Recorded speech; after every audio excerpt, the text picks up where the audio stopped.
Good afternoon and welcome everybody to our council meeting here in Tallinn. Great pleasure for us to be gathered together again. Welcome to those online. We have a quick piece of important housekeeping to cover before I kick off the formal proceedings, because we've got some great new technology, which most of you may have already seen, but just in case not, I will ask Mathieu to just take us through our great new ability for translation immediately into your own mother tongue. So, Mathieu. Thank you very much, Mr. President. So you will see me with my headset, and I made sure to have a very visual one. So as a permanent reminder of the people in the room that we want to now introduce a new technology at the IAA that is based on AI simultaneous interpretation in audio format.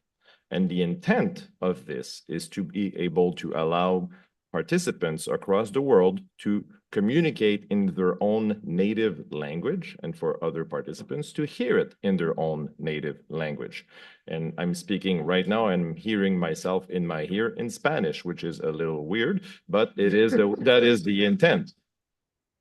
Now, a housekeeping note. Of course, you can just scan the QR code and you select your language as step number 2. You're going to have about 50-ish types of languages there. So, and I've been told there's 3 types of English, US, UK, and Australian. So I'm really looking forward to feedback by our Australian colleague to see if it works well, because I could never make out Australian English last year.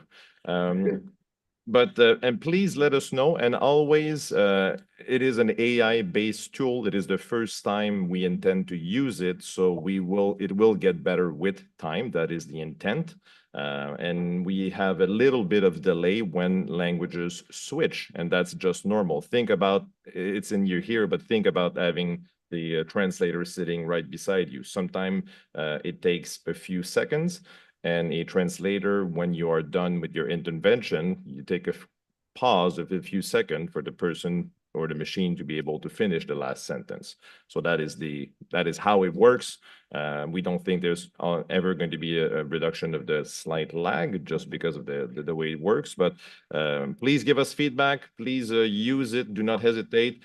And we encourage participants around the room, when they want to make an intervention, to do it in their own native language, just to test the tool even further. So we do encourage everybody around the room to be logged in, because if somebody wants to make an intervention in Korean, in Japanese, and Estonian, that is the intent, and we do want to test it. That's it, Mr. Chair.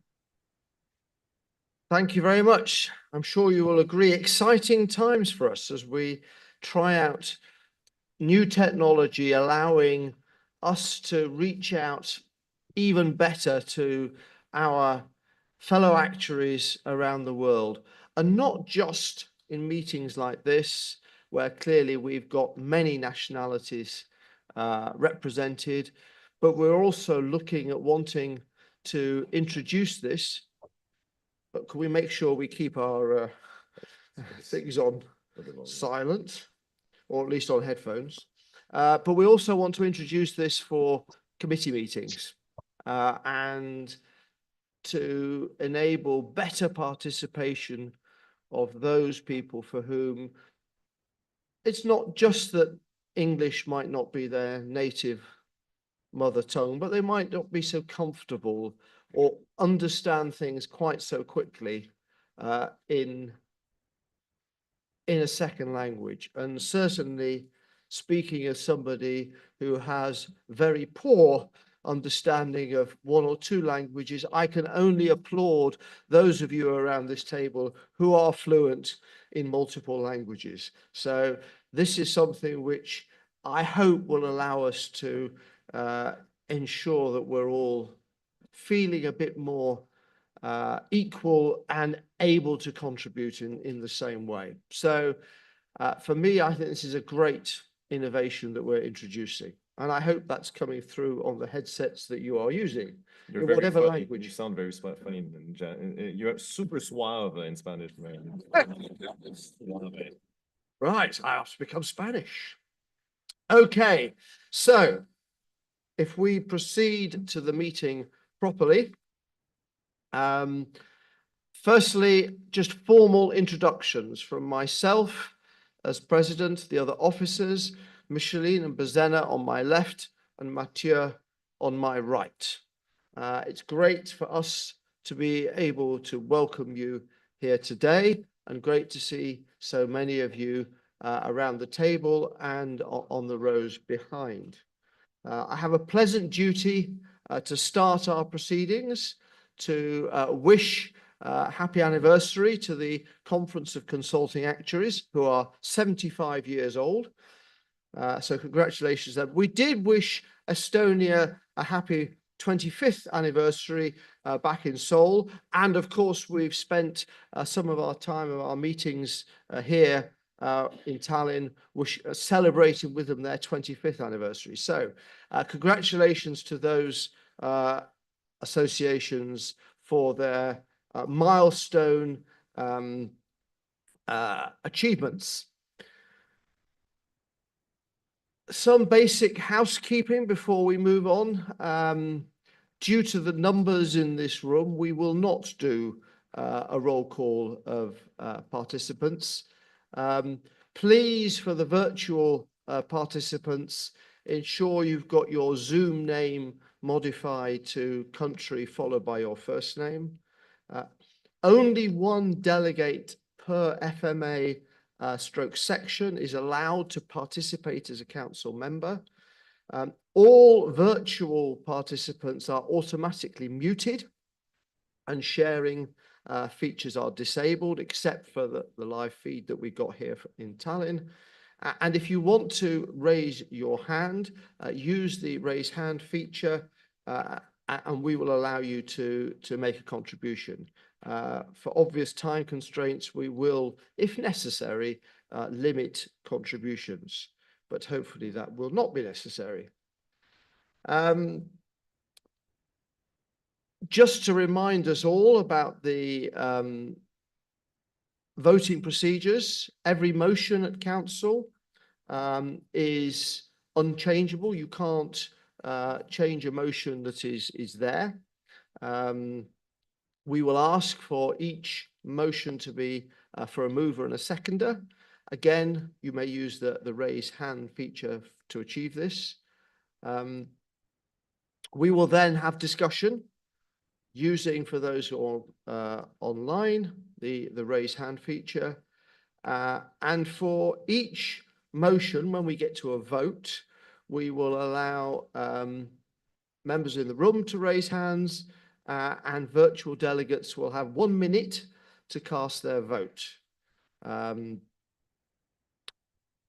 hoping, maybe I'm tempting fate, I'm hoping that there will not be any difficulties in the motions that are before you today, and the support will be significant. But if we are in a position where any motion has a more delicate balance of support or not, we will then have a more detailed, slower vote where we will count exactly the number of votes in favor or against.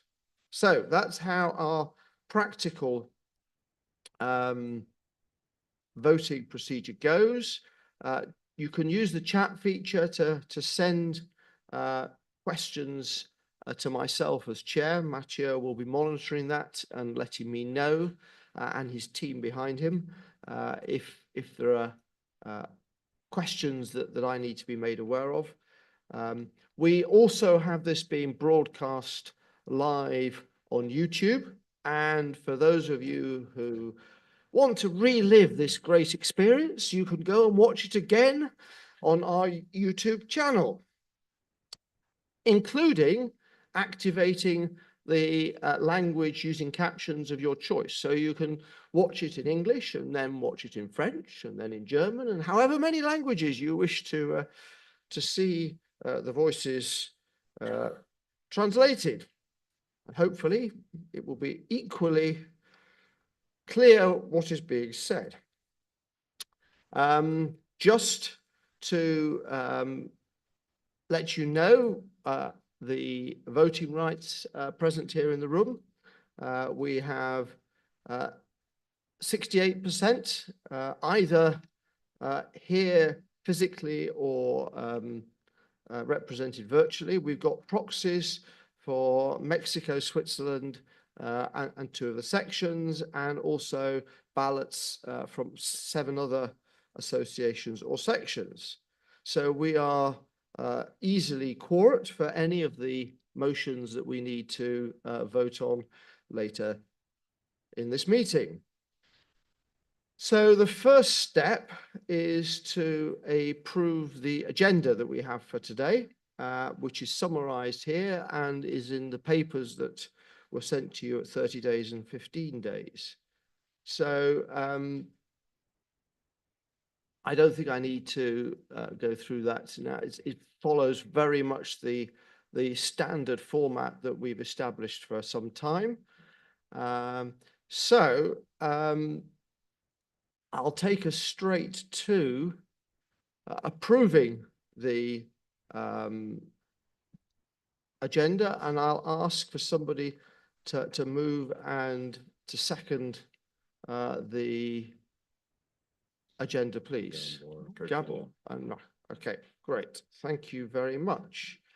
And I assume, unless anybody says anything, there is nothing that anybody wants to discuss, so we go straight to a vote, and you can all approve, I hope, the agenda as presented. Please indicate.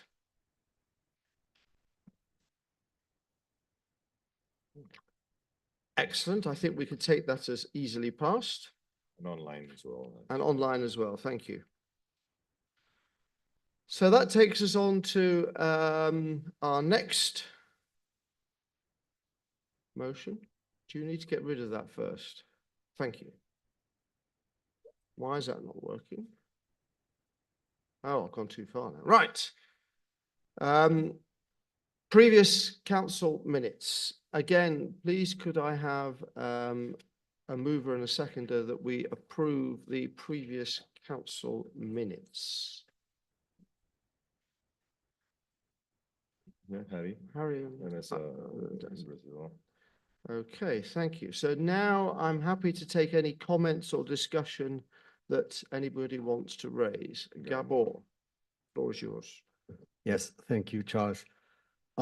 Reviewing the minutes, it seems there's a kind of inconsistency in identifying the people who appeared and talked in front of council. So in some cases, there's a name without the position. In other cases, there's the position, but no name. So my suggestion is to consistently mention first name, last name, position in the minutes of council meetings consistently. So there is nothing against the content of the minutes of the last meeting, but this is an observation which I happen to notice. So I would like to suggest that kind of change if possible. Thank you. Thank you, Gabor. So I take it from your comments, you're comfortable for us to approve these minutes, but going forward, we will take on board your suggestion. That's okay. Okay, thank you very much. Any other comments on the minutes that are before you? Seeing none, I'll take that straight to a vote, please. So could I ask all those in favour of supporting the minutes online as well? Thank you. That is overwhelming. I take that as agreed. So now we move on to our consent agenda. We only have one item on our consent agenda, and it is a very straightforward item. It is simply, it was clarifying the wording of our branding policy that was a little bit out of date in terms of how it represented the role of the communications subcommittee. So it's a tiny wording change, and I'm assuming that we're happy. I'm not taking any discussion because this is a consent agenda, and you've seen this and it's been discussed previously. So could I please take a mover and a seconder that we accept the consent agenda? Jennifer. Okay. Yeah. Okay, thank you very much. And please, could we have a vote on the consent agenda? All those in favour? Including online, thank you. I take that as fully passed. Thank you. Okay, that covers our main initial items of business, and we come on to our statutory committee reports. And as usual, I'll kick this off to give you my report, not only as president, but also as chair of the executive committee. And I'm going to touch together with some additional speakers who I'll invite to join at the lectern to give you an update on some of the key work that we and I have been doing on your behalf this year. So starting first of all, though, before I go into the detail of the particular items that are up there, I just wanted to take us back to our strategic objectives. You will recall the SPC proposed and we accepted a strategy that runs from 23 to 27 with key strategic objectives around engagement and awareness and outreach. This is all about ensuring that our activity is aligned with the strategic plan that we've signed off and agreed. So I'm going to say a little bit more about what we've been doing in each of those areas, as well as, of course, as an organization. I've had a number of areas that I have particularly focused on in my year, very much aligned with the strategic objectives that are before you. So it won't come as any surprise in terms of what these are, because I've spoken to you about them many times. But I've been particularly keen to encourage us as an association to focus on AI, what it can mean for us, the opportunities it gives us, and how we as a global profession can truly embrace both the challenges, but also the opportunities. And you'll hear more about that, so I won't say anything more about that. I've also been very keen to embrace and encourage the work of the sections. I'm just back from an excellent JOCO in Brussels, and I'm looking forward to an excellent JOCO in Sao Paulo next year. And again, you'll hear more about that. I would encourage those of you around this table and in this room, if you're not members of the sections, you're missing out. Please do join. But that's been an important part of my focus.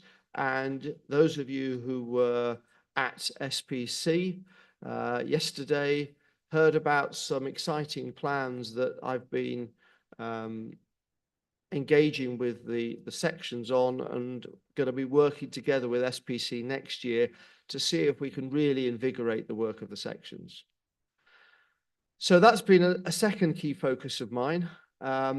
And then advice and assistance, looking after the global growth of the profession. For me, really important. You saw in Seoul, we're doing some great work in Africa, encouraging education there. I've been working with Mohammed Amrani for the first part of this year. Kenji has taken over because Mohammed's work commitments have meant that he is sadly no longer able to stay on as chair. But it's not just the leadership of that group, it's an amazing group of volunteers who are doing great work.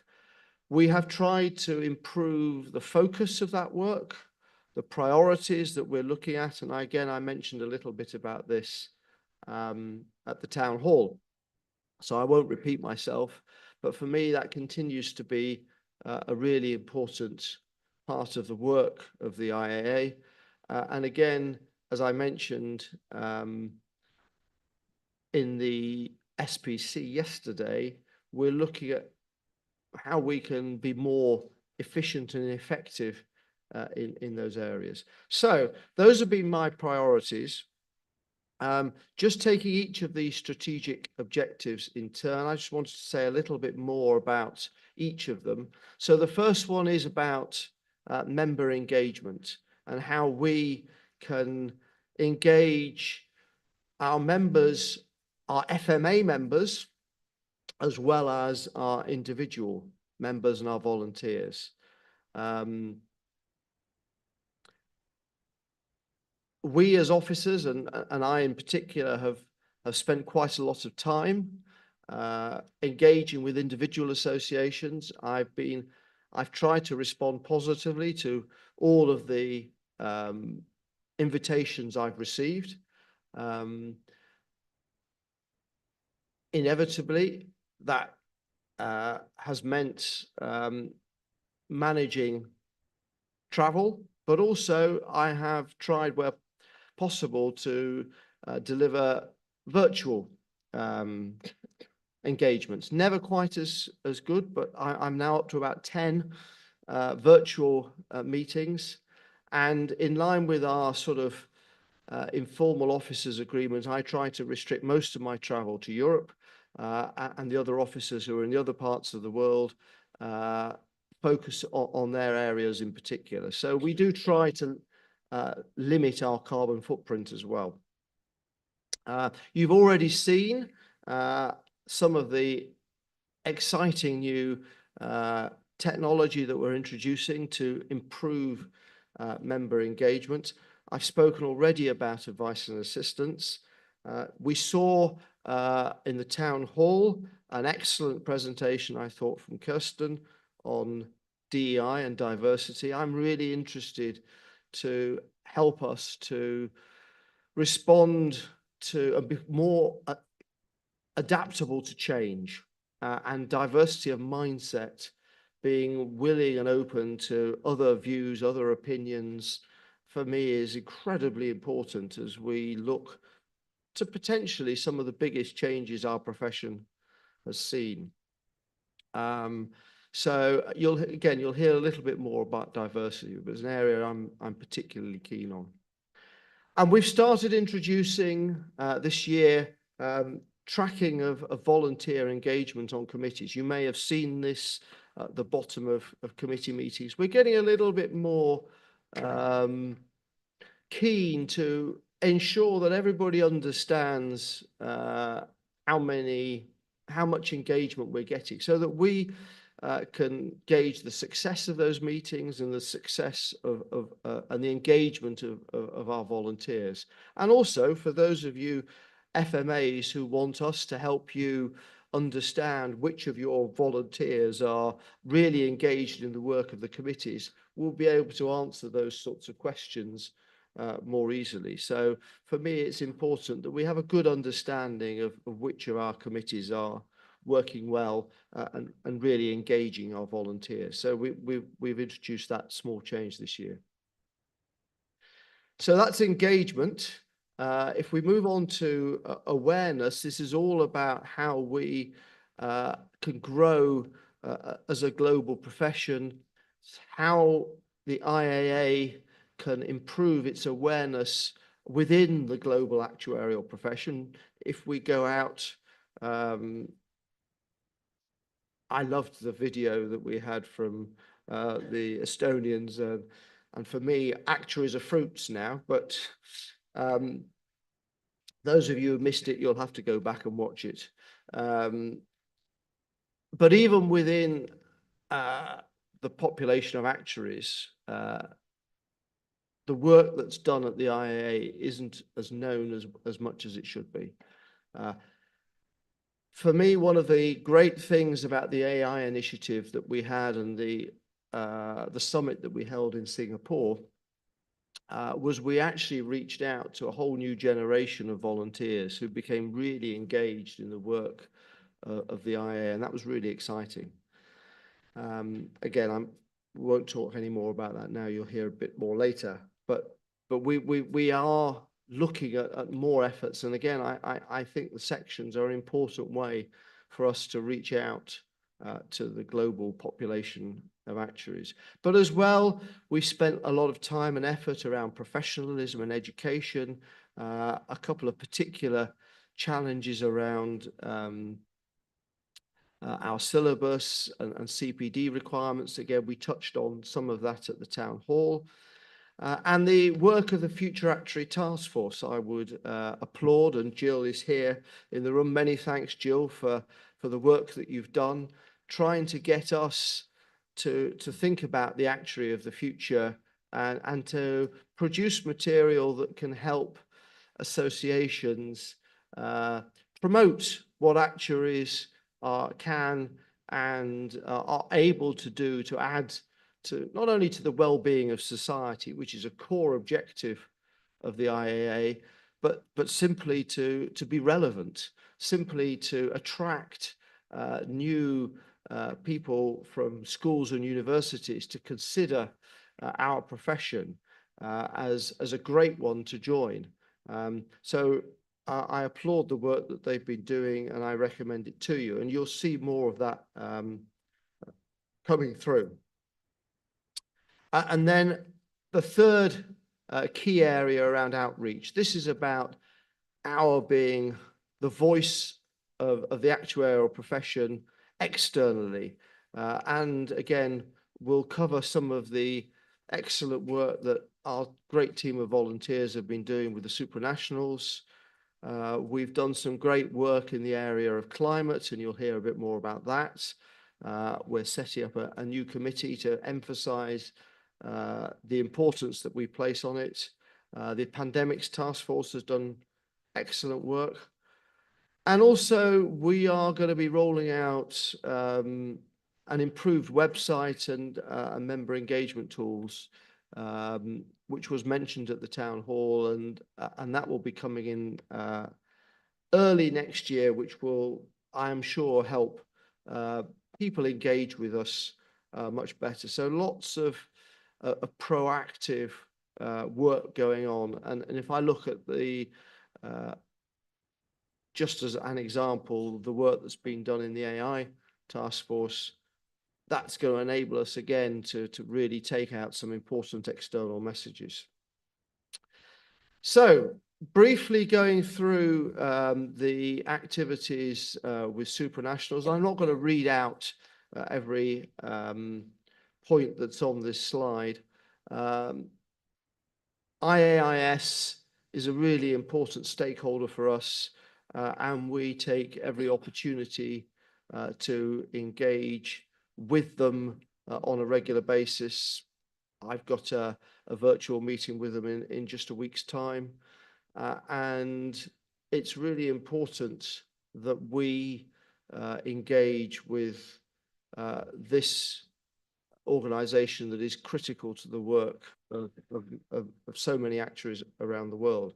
So lots of great engagement with them. The OECD also a really important partner, stakeholder, supranational for us. We've got a great team pictured, or at least part of the team is pictured there. Jason Malone is our new relationship manager and heading up the work that we're doing with both OECD and IOPS. And there's some great new activity with them around water risk, which we heard about last year in one of our meetings. I can't remember which one, but in Lisbon. Thank you, Micheline. And that's very exciting because that's a non-traditional area for us. And it shows that actuaries can contribute in many areas, not just within our own areas of specialism. And if I can just give a shout out to the Italians, I was very happy to join their annual conference in Milan. I was particularly impressed at how many scientists and other very non-traditional people they invited to their annual conference and looked at and explored ways that actuaries can contribute in very different areas of work. So it's really exciting to see how much relevance the actuarial profession can have. And it was good to see yesterday amongst the audience here in Tallinn at the conference, perhaps as many as 20% non-actuaries understanding and finding out about the work that actuaries do. So I do see that as a really important direction of travel for us. So next, equally important, accounting is one of the great joys for many of us who've done work as technical actuaries. There is always a point in our work where how our numbers are recorded in accounts becomes particularly critical to our clients, our employers, and anyone connected with what we're doing. So our engagement with the International Accounting Standards folk is really important, and I'm pleased that Simon Curtis is getting involved and helping out there, and that we've had a good engagement there. The International Social Security Association is one where we've traditionally had strong representation, and we're looking at doing more collaboration with them. I'm pleased that Raffaello from Italy is joining the team to look after that relationship going forwards. Barbara has done some great work historically, and I'm sure Raffaello will be able to do excellent work in the future. Again, another important partner for us. And then the key areas of climate change and sustainable insurance. We are increasingly engaged in these areas. Thank you to Raid for stepping in at COP29 for us at relatively short notice. It's not been an easy one to fight for reasons I won't bore you with, but that's a particularly important platform for us to be on. And it's great that we will again be represented there. And more important work being done with the Sustainable Insurance Forum and within the microinsurance network and the ILO. So lots of, I hope you will agree, activity, and a big thank you to all of the volunteers involved in that. Really important in presenting the face of the global actuarial profession in a way that any individual country association is not able to do. So a big thanks to all of those volunteers. And now I'm going to invite as I said I would, the first of our speakers, Peter, to join us at the lectern and tell us a little bit about what the AI task force has been doing.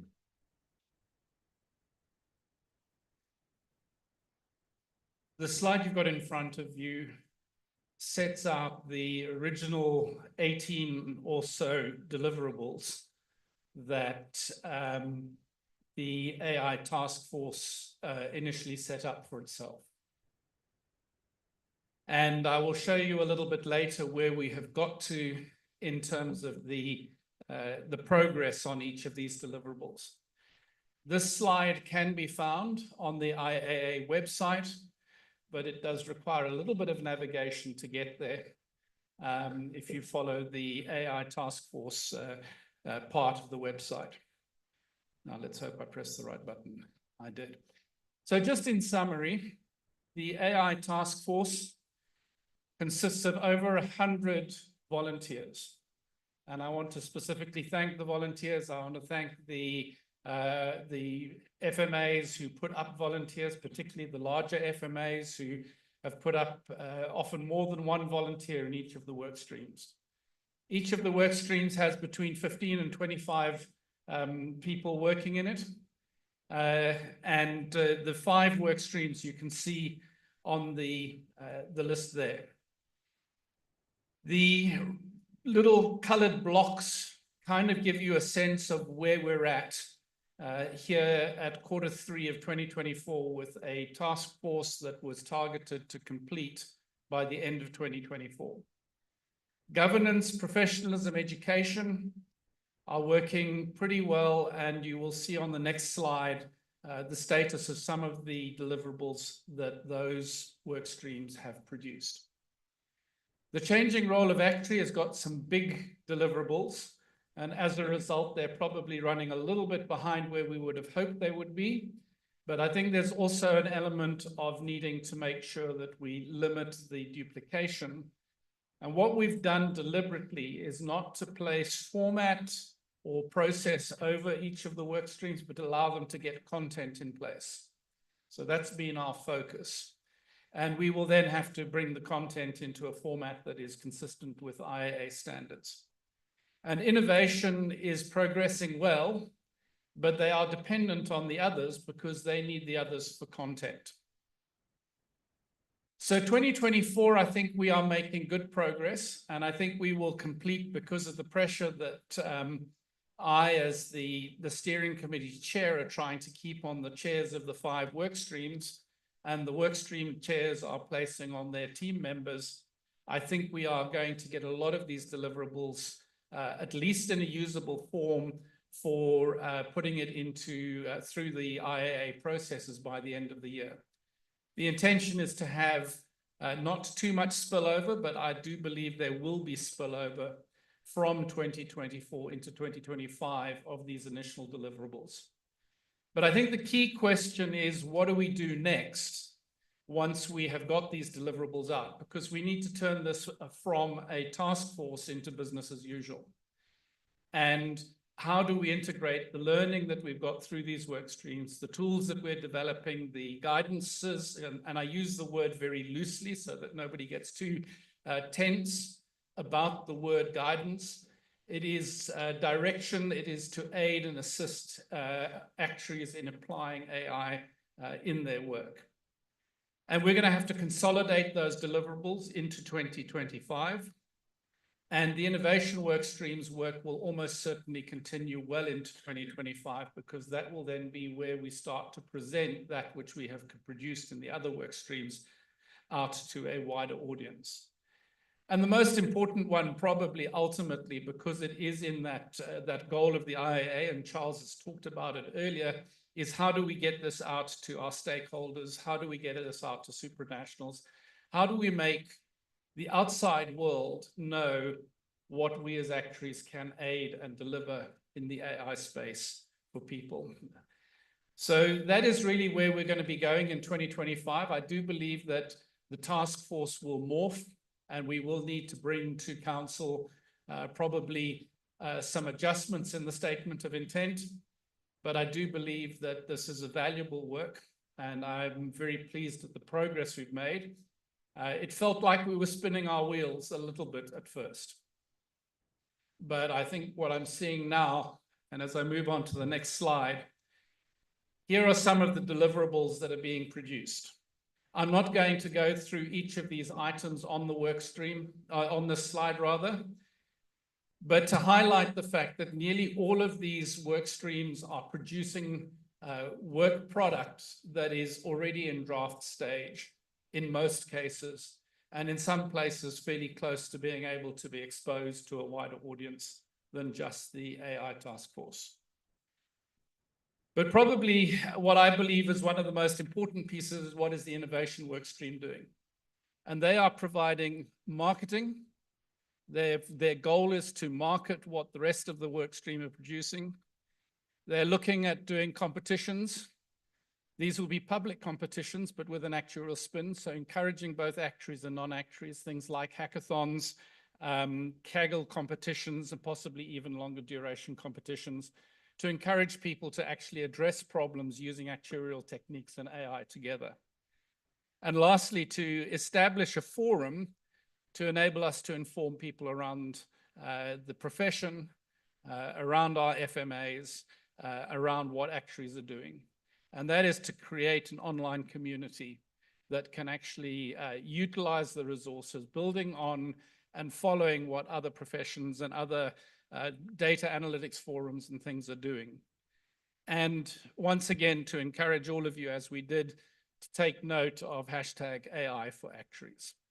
Now, some might like that to be hashtag actuaries for AI, but unfortunately, or fortunately, we've pinged this one. Let's not mix our message, and let's use hashtag AI for actuaries to just put it out there that we are involved in this space. Chair, that is my report back to Council. Thank you very much, Peter, and thank you for everything that you and your task force has done. It's hugely appreciated. Just before Lisa comes up and, or as she's walking up, can I just also mention the Actuaries Day webinar that we held. So on the 2nd of September with Adam Driussi and Dorothy Andrews. For those of you who haven't seen it, can I recommend it to you, because it shows both in Adam's presentation really exciting ways that actuaries can be involved in AI, and in Dorothy's equally good presentation, some of the really important issues that we as actuaries are facing. So Peter is leading this large team, and they've been doing some great work, and we've tried to showcase some of that already. We'll be doing a lot more of that going forward. So thank you very much, Peter.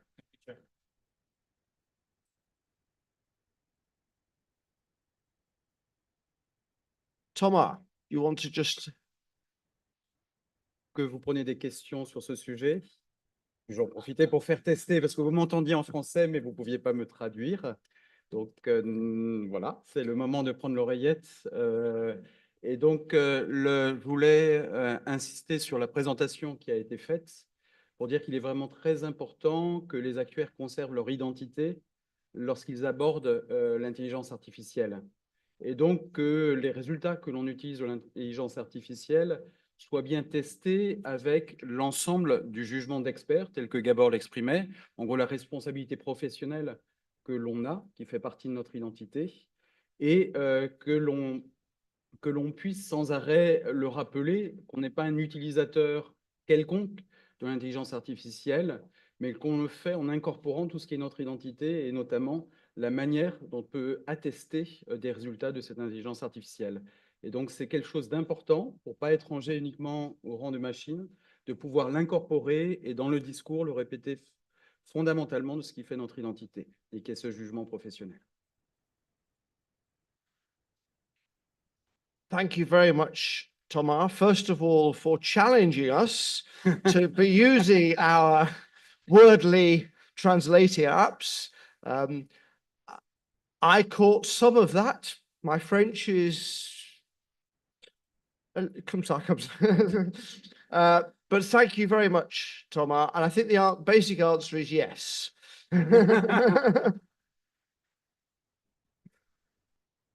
Okay. Lisa, please talk to us a little bit about diversity and inclusion and Sure, give us an thank you update. very much, Charles, and hello to everyone. I have to say that there have been some very good initiatives which have taken place this year at the IAA, and in particular at these meetings, to really make the environment a lot more inclusive. The introduction of Wordly has really, I think, and will in future help facilitate meeting attendance for non-native English speakers. And this is an excellent initiative which has been undertaken by the Secretariat, and I really think they should be commended. As I said, we need to be a bit patient with technology, but this is a really fantastic way in which the IAA is trying to adapt to be more inclusive in the diverse environment which occurs. So I'm here to provide a very brief update with respect to the Diversity and Inclusion Task Force. Unlike Peter, my membership is a lot shorter, so I will recognize the members of the task force individually. We have Al Bear, Roseanne Harris, Hosanna Hinton, Jill Hoffman, and Tonya Manning. I really also would like to salute Carla Zuniga, who is our Secretariat support. I think it's really important also for us to recognize those who help us get the work done that we do. So how have we approached as the D&I task force our work? We pretty much decided this year we'd do something a little bit different. We would segment the year into 4 quarters, and within each quarter recognize a different element of diversity. So in the first quarter, we looked at International Women's Day. The second quarter, we were all together in Seoul.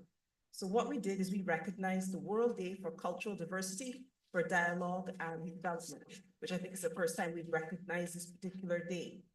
And how we did that is we had a workshop in which we had a number of members who gave us the experiences in their various countries. And we also had a discussion about the concept of allyship, how all of us need to help others to feel more involved and included within the diverse environment that we have, and how we can also inspire the next generation of actuaries to be volunteers. And when they come to the IAA, we do have a framework and environment in which they feel that they can contribute at the level they want to contribute at. In our third quarter activities, we recognize the International Youth Day. And in recognizing International Youth Day, we wanted to remind all of our members that we will have a second Young Actuaries World Cup, which would be held in conjunction with ICA 2026.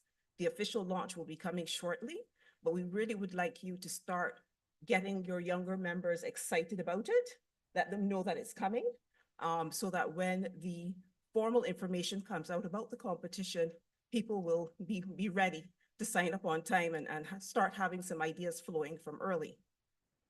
So what will we be doing in the last quarter? This year, we're going to be recognizing the International Day of Persons with Disabilities, and this day is marked on December 3rd. What we wanted to focus and highlight is that we do have a lot of actuaries who are differently abled. And we think it's really important so that persons who are differently able understand that the actuarial profession is available to them. What we're also going to be focusing on is the support that different member associations provide for differently abled persons to help them get on their qualification path. We do acknowledge and recognize that different member associations will have different supports in place, but we're looking to highlight the supports that are in place for different member associations in terms of the examining process. We think this is really important information for young persons who might be considering the actuarial profession who are differently abled. We are going to be doing some work with the nominations committee to help develop a leadership training course. We do fully recognize that many of us in our professional capacities would have had some measure of training with respect to diversity and inclusion, but we do feel that it is important that the uniqueness of the IAA as an organization be recognized in this diversity training. We're all volunteers.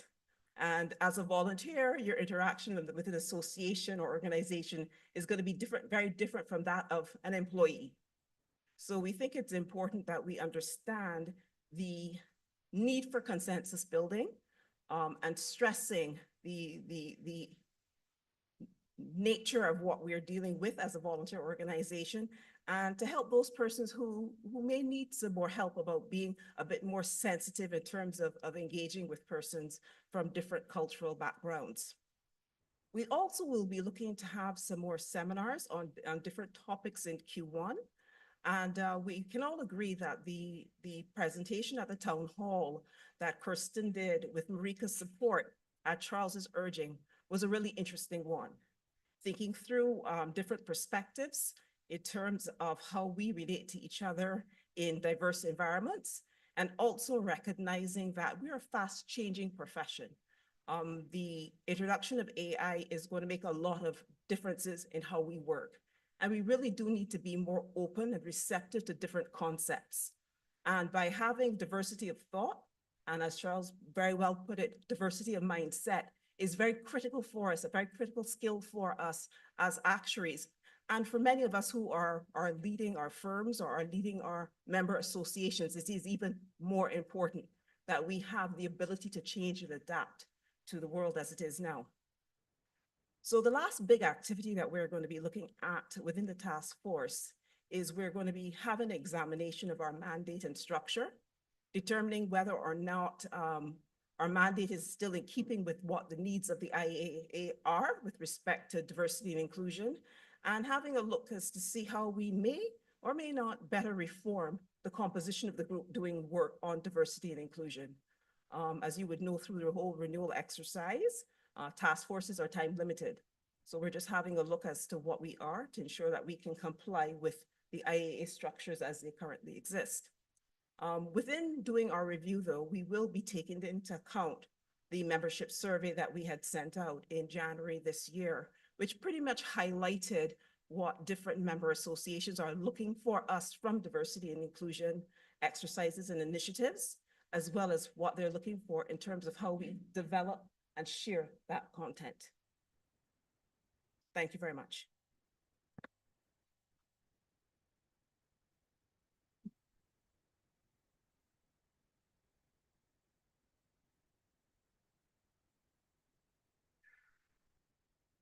Thank you very much, Lisa. As I said at the town hall, and Lisa and Kirsten and Marika and others have so eloquently presented,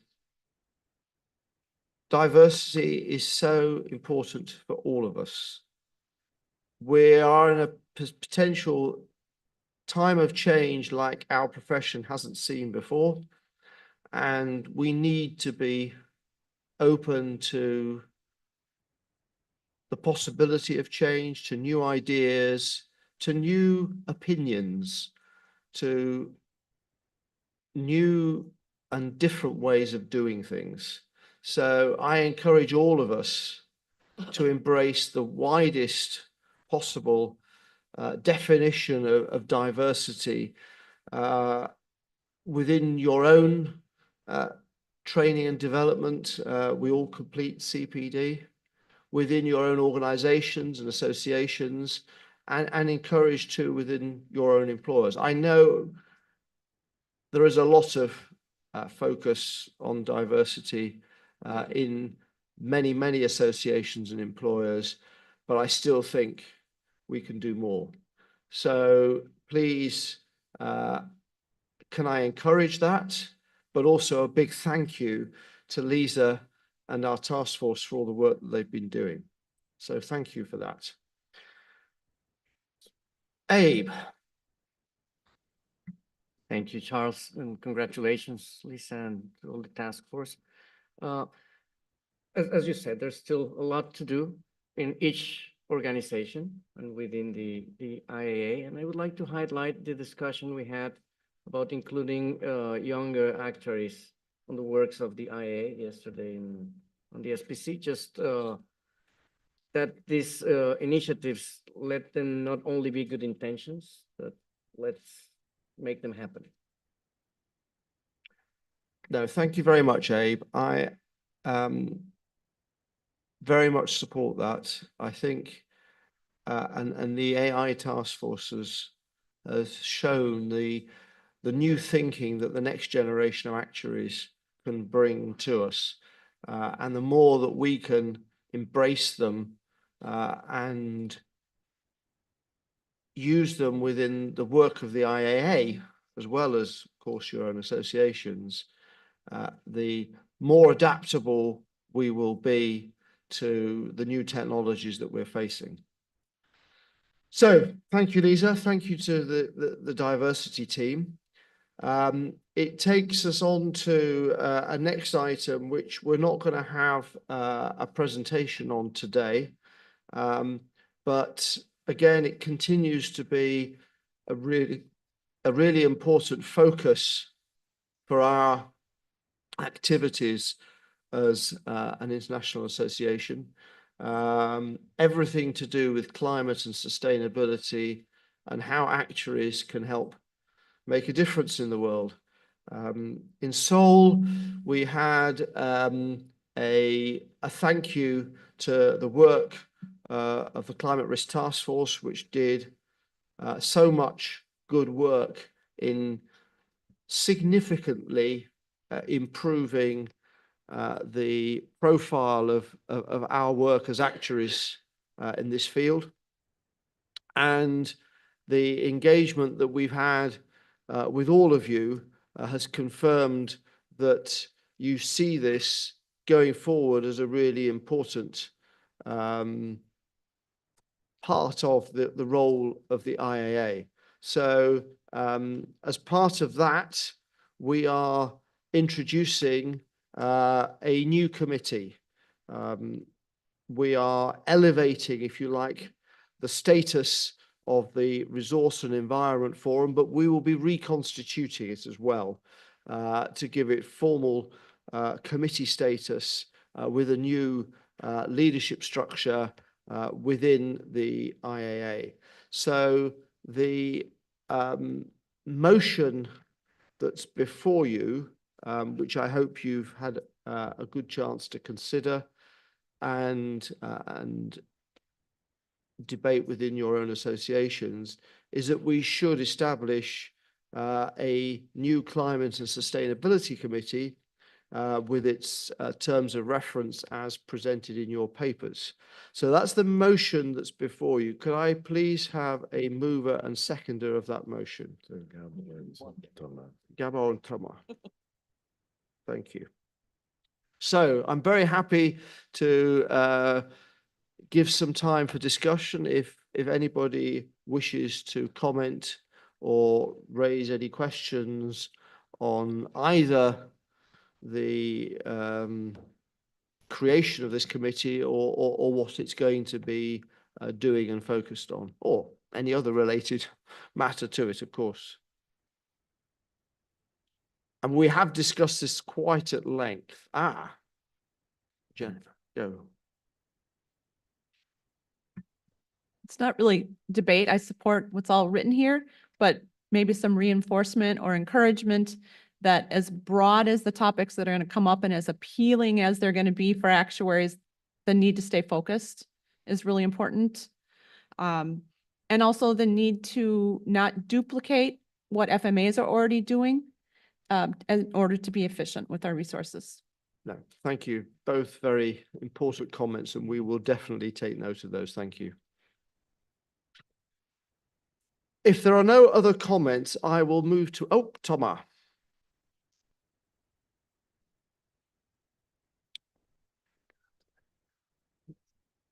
Sorry, there is 20 seconds of difference. No. Just finish to speak, just to tell you. Go ahead, Thomas. So we speak in English, just to. No. Thank you. So, no, it's really important when looking at sustainability or climate, not only to see things, what is the risk of sustainability and matters like that. So, and how we assess that, and we help people to be aware about this climate risk and so on, but also to see how we are impacting the world positively in the way we are doing and having a positive impact outside, something really that we must also focus on, because it's some kind of double materiality. So not only what is the risk of sustainability in the world, but also how the profession in playing a role for the whole society is also helping in sustainability. Thank you, Tom. I couldn't agree more. Seeing no more comments or discussion, I'll therefore move to a vote. So please could you raise your hands virtually off your online or in the room if you support this motion. Thank you very much. I consider that overwhelmingly carried.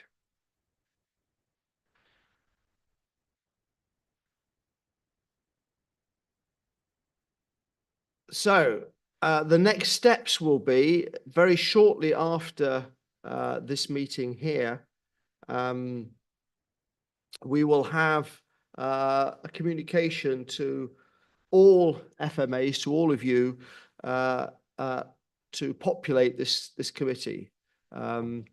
We will, on your behalf, thank all of the members of the Resource and Environment Virtual Forum, not only thanking them for their contributions they've made to date, but potentially encouraging them to, with their associations, of course, to continue that involvement if their association nominates them in the in this new committee. The nominations committee will be looking for leadership candidates, and we want to get this up and running as soon as possible. So the note will go out to FMAs immediately after this meeting, and I'm pinching a bit of Roseanne's thunder from later. We're going to accelerate, and Roseanne will talk a bit more about this under the nominations committee report. We're going to accelerate the process of nominations this year, so that we will be able to get people in place so that this will be up and running on the 1st of January next year. I'll leave Roseanne to give you the details of how that will operate, but you will expect to see nominations being invited earlier this year than you have perhaps been used to. So that was all I was going to say on that particular topic. We have one final item to cover in terms of, I'm hoping, a relatively uncontroversial vote, which is the ratification of the appointments and reappointments that the executive committee have approved, which you've got in the deployment charts in the papers, to the leadership of the various committees, forums, and delegates to sections. So could I please ask first for a mover and seconder of this motion? And Tamil. Thank you very much. I'm happy for us, if anybody wants to raise items of discussion or comment.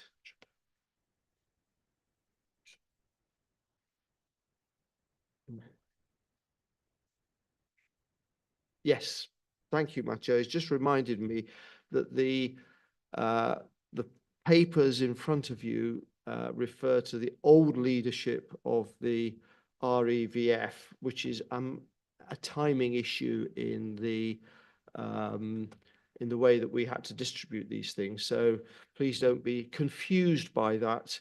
We are, as I mentioned earlier, and as we've just voted on, elevating the REVF up to the this new committee. So please don't be confused by that in the appointments and reappointments paper. So that potential slight confusion aside, are there any other points that anybody wishes to raise in connection with this item? Seeing none, I'll take us straight to a vote. So please, all those in favour of this motion, indicate in person or online. Thank you. I take that as overwhelmingly approved.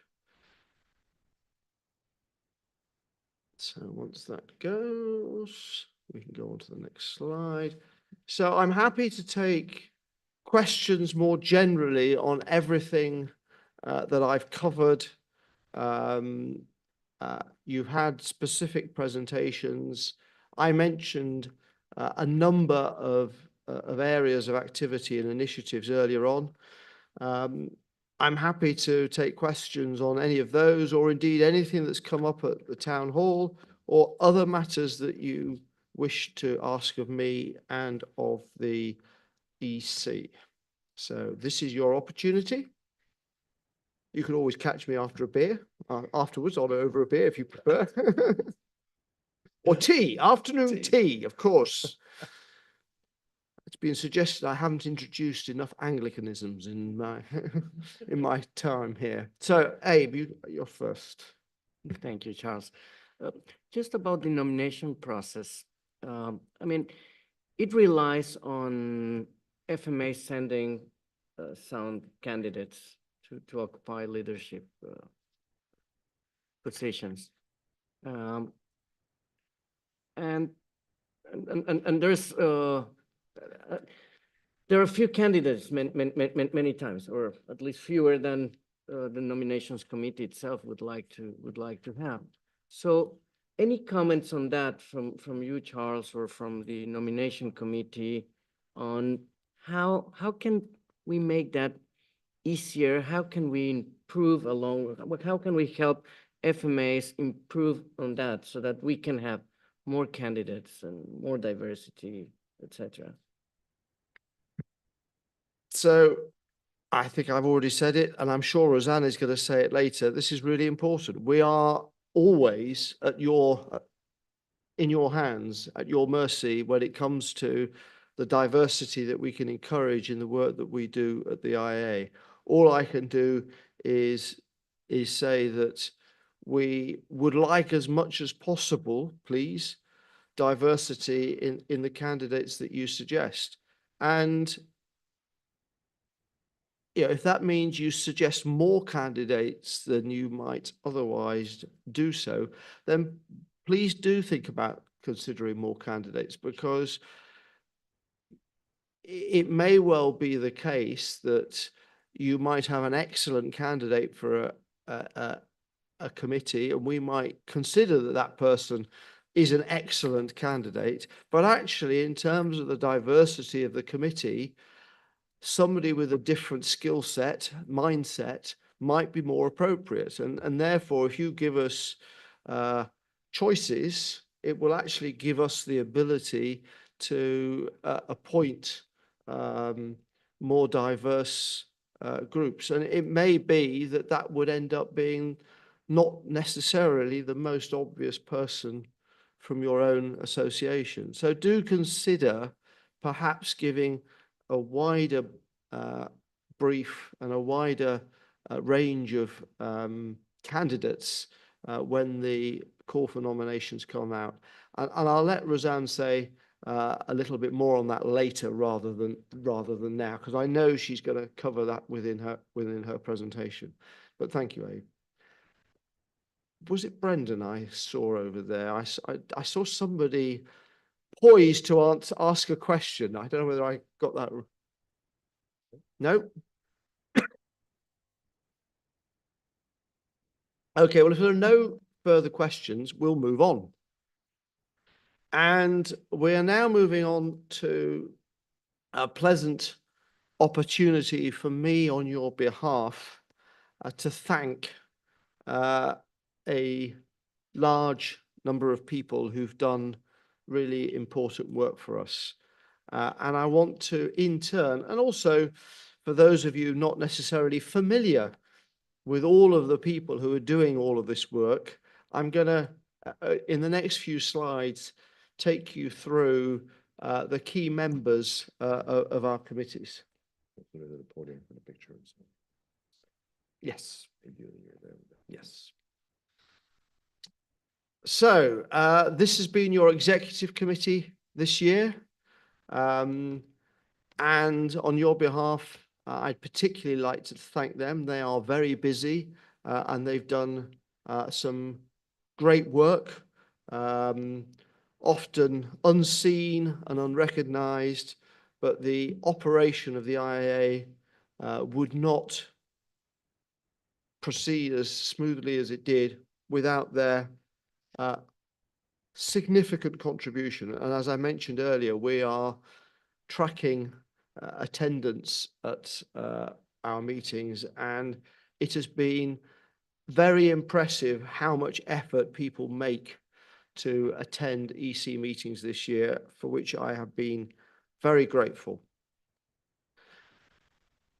Then we have the committee chairpersons who've operated. We really ought to have had Mohammed on there as well. My fault, because he was chairperson of Advice and Assistance for well over half of this year. But a big thank you. These people have done really important work on your behalf, guiding and leading key committees. That's the first group, and this is the second group, all of whom have put in many, many hours outside of what you see necessarily in a meeting like this one here in Tallinn, and I am very grateful for their contributions.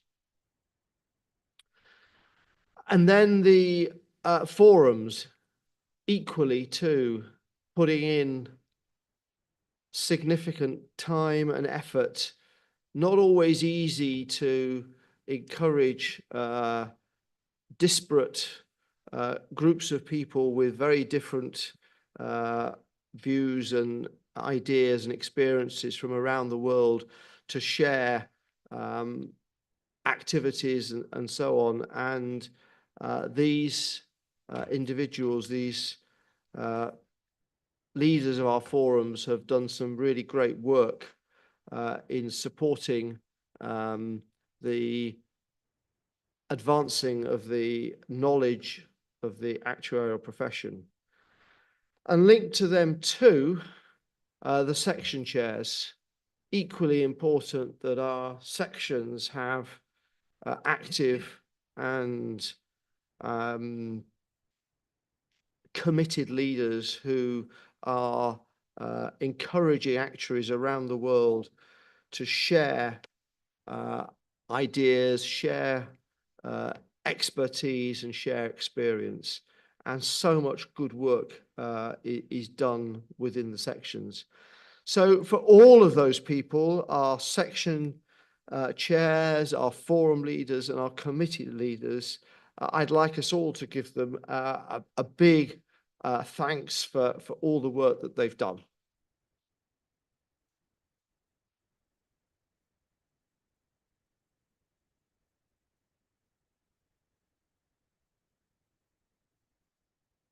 The next group of people, I hesitantly suggest, are even more important because without them, we couldn't do anything. And they work tirelessly for us. This meeting here in Tallinn, our meeting earlier in the year in Seoul, and every single other meeting that is held is able to run as smoothly as it does because of the excellent contributions of our secretariat. And I am going to name them all because they all deserve individual mention. So Mathieu next to me, Caroline, Anne, Hope, Christian, Carla, Tebo, Amali, Meet, and Nancy. A big, big thank you to all of you.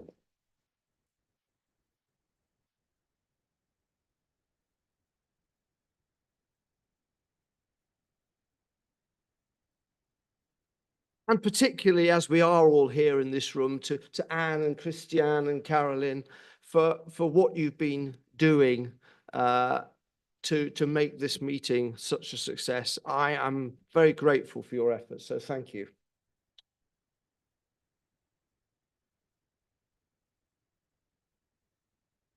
At this point, I'm going to go up to the lectern because we're going to do some presentations to people who have done sterling work and are stepping down.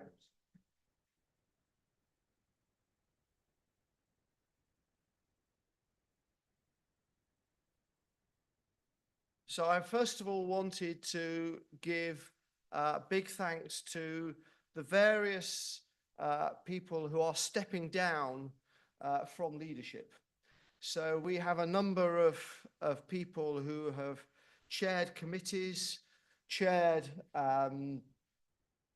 other important functions of the IA, and they are mentioned and listed here. So I'd like each of them in turn, please, to come up and receive a small token of our appreciation for your excellent work. So Brendan, first of all. I'd like to as Chair of Audit and Finance. I confused Anne in terms of the order, so I apologize. Use my order? Right. And Mr. Social Media here wants to have lots of photos. So thank you very much, Ben. Much appreciated your work.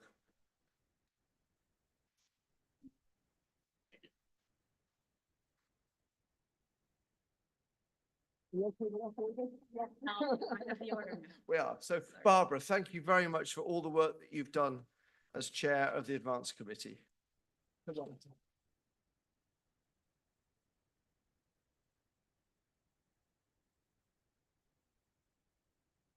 Lisa, standing down as a member of the Executive Committee, thank you so much for everything you've done.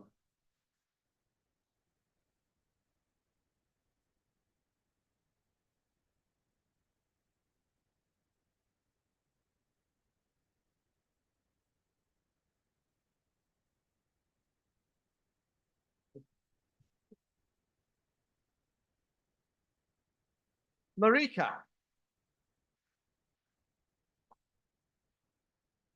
Congratulations too on everything you've done here.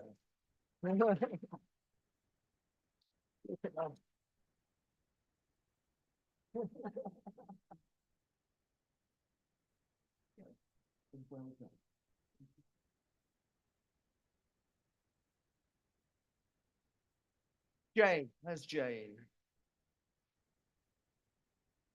Always such a voice of wisdom.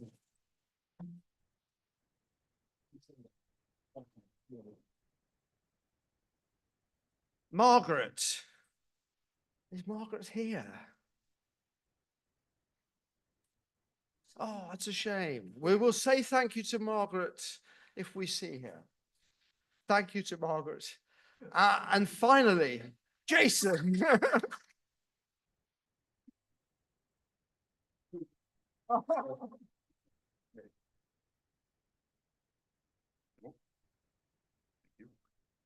Right, so those are our outgoing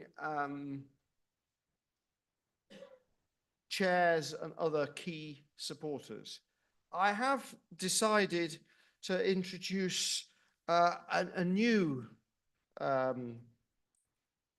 set of awards this year for people that have helped me.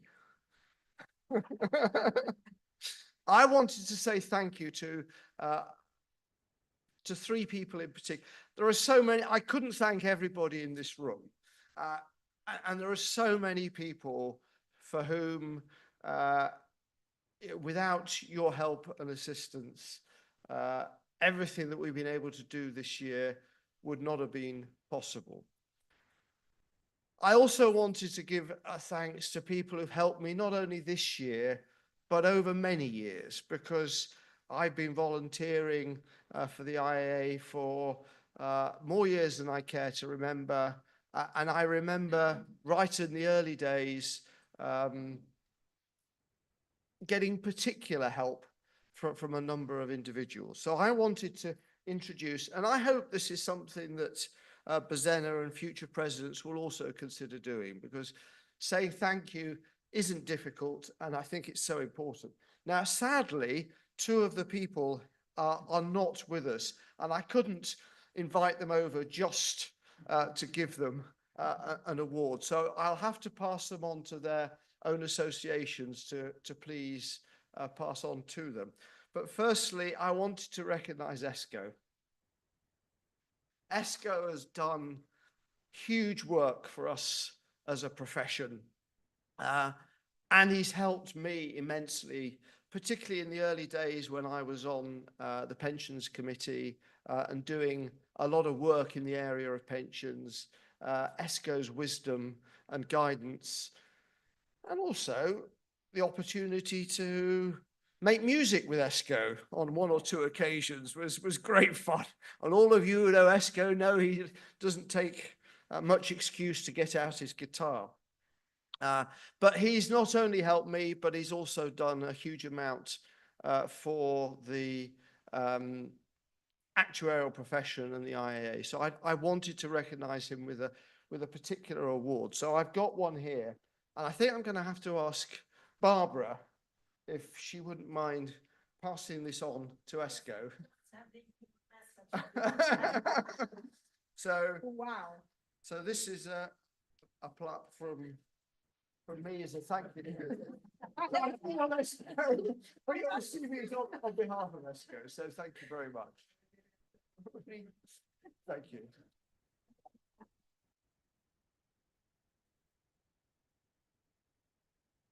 The Charles? second person I wanted Charles? to thank. Charles? Yes. Ah, Margaret. Welcome, Margaret. We have a thank you for you for all of your work that you've done as the delegate to the IARCA section and generally for the IAA. A small token of our appreciation. Thank you very much, Margaret.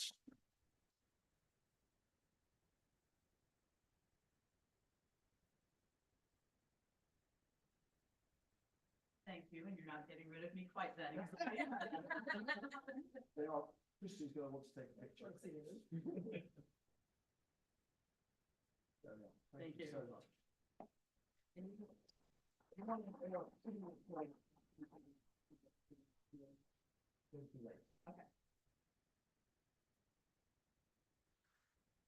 So the second presidential award I wanted to make was to somebody also who has done a lot of work for the IAA in lots of roles, but also helped me a lot when I started getting involved with supranationals, and particularly the OECD.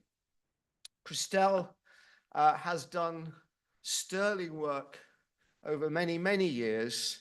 And when I first started getting involved working with the OECD and IOPS, she was there to give me very significant guidance. And I'm very thankful for that. She was also a very wise member of the, and it's not on that list, but the Renewal Task Force, which was a challenging year. And Christelle made excellent contributions to that, as well as these other roles as well. So Thomas, if you wouldn't mind, if I can give you this to or Richard, or Samuel, I don't mind. Anybody from France can come on. We really need to be free to wait for Christelle. So Not easy to cope with Christelle. Thank you.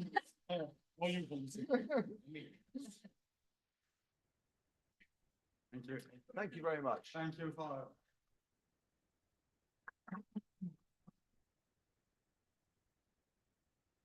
And then finally, it won't have escaped your notice that perhaps the biggest area of activity that I've encouraged us as a profession to embrace this year has been in the area of artificial intelligence. And the AI task force has done some immense work. And that work wouldn't have been possible without Peter leading the way.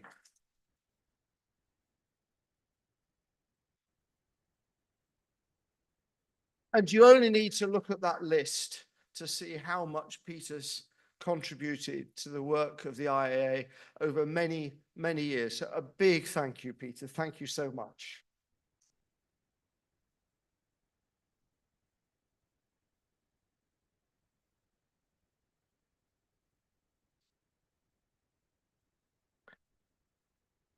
And finally, before we break, and I'm very pleased to see that we are running ahead of schedule and we will be allowed I am told the tea is going to be ready early, is it? Excellent. Afternoon tea. Sorry? No, just, just tea.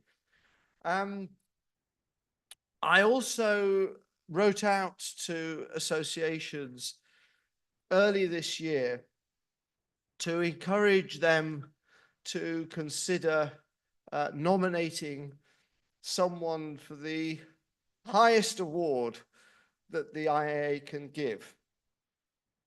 And I'm delighted to say that the nominations committee considered an excellent nomination for our medal, which we intend to present in Sao Paulo because, and the person involved would be very insistent on proper due process being followed.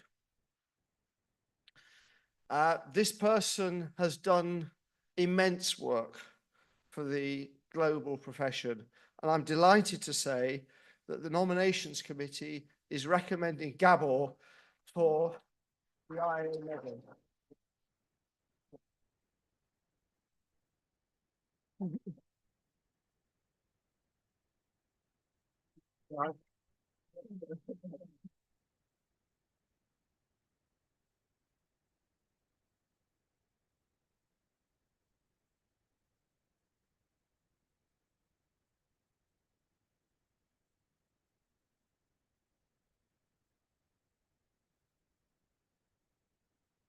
Thank you, guys. Thanks anybody who cared for this proposition and to the nominations committee as well. And, all colleagues who helped me. This is a very emotional moment for me, so I have to admit. So thanks anyway.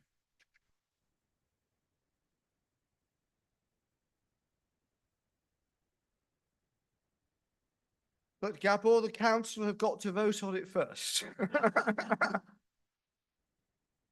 But I'd also like to thank Lutz, Lutz from the Swiss Association, who nominated you and received support from very many, far more than the 4 additional associations required under our rules to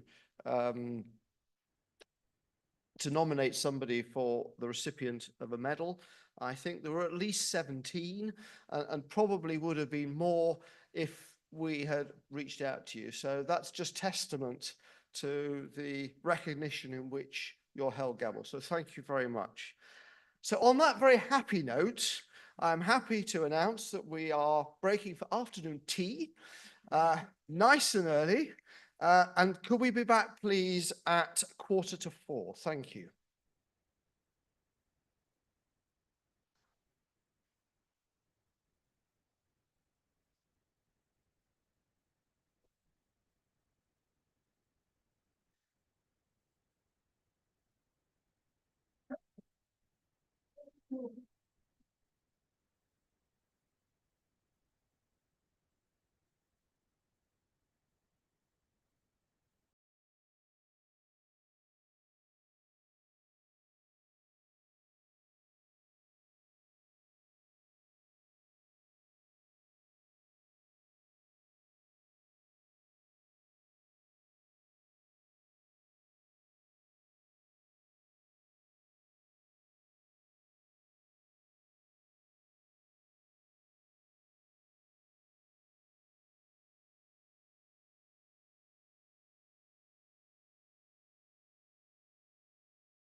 Please, can I encourage us to take seats? I will start in about a minute.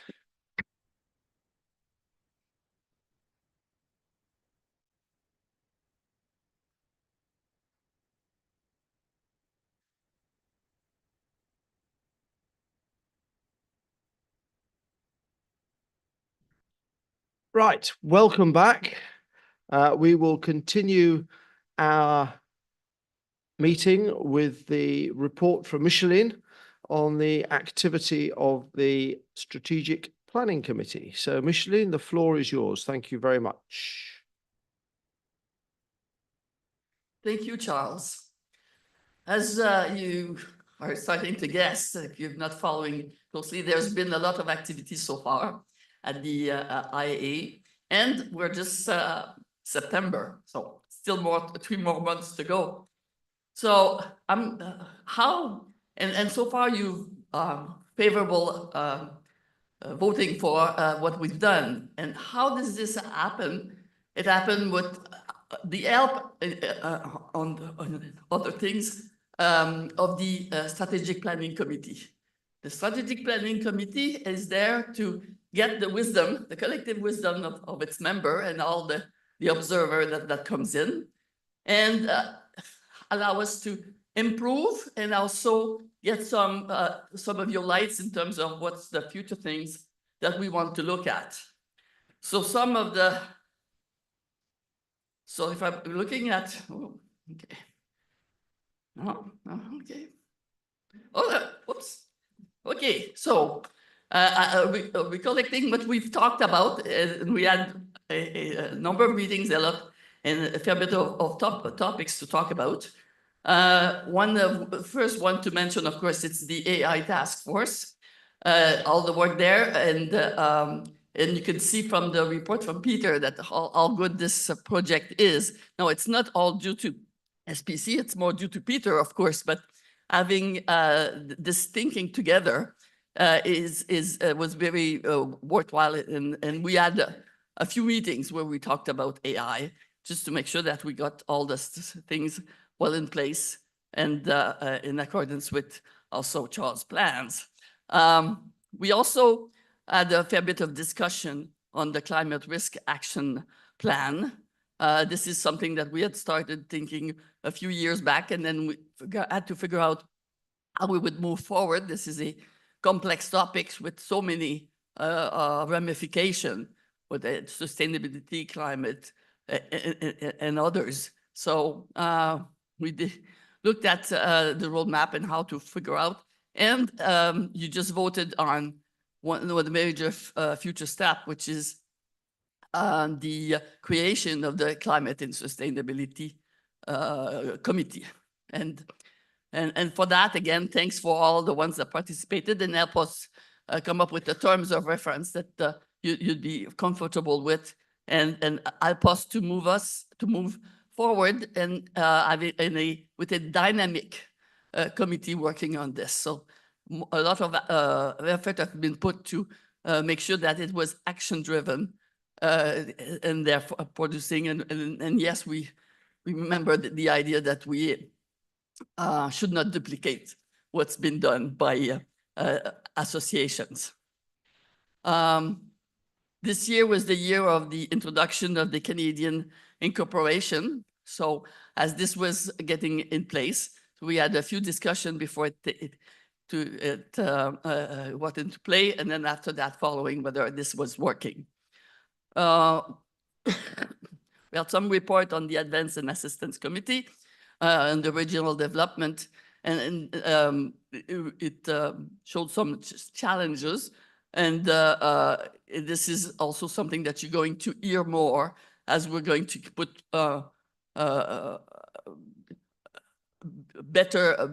better structure or improve as much as possible how we service the general the upcoming association that could join us and the one that joined us and that still require support. We also, I guess, reviewed the pandemic task force on education of few discussion, one on how we're going to evaluate in the future which association should be a member or not. And some questions also regarding the syllabus. This is still ongoing, so watch for more information on this as the year follows.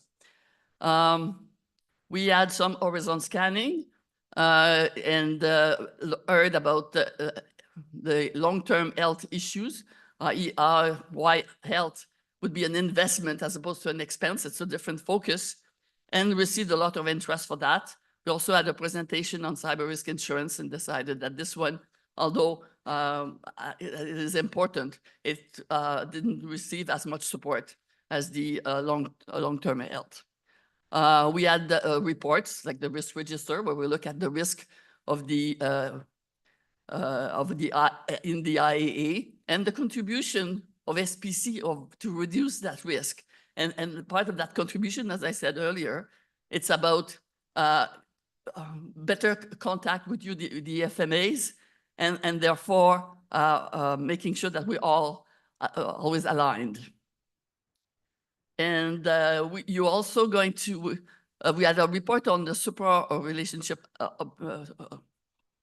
relationships, and we're thinking now, with the help of Lisa, as what the better way to manage the supranational relations. So you're going to hear more about that, but I'm very optimistic that what Lisa was going to come with is going to be a great improvement, so that we do a better job for all of you. So while we were here, we did talk about some of the topics that I just mentioned. So it was again some discussion on the AI, on the advance and assistance. Mathieu provided an update on the financial planning in terms of how it looks forward and how it's comparing. So that I think was helpful in understanding where we are financially speaking. And we also started a discussion on what do we do with forums, with committees? How can we improve that? Do we have the ones that we have, and especially preparing the discussion for the future, where we would get more information and more deeper into the topic.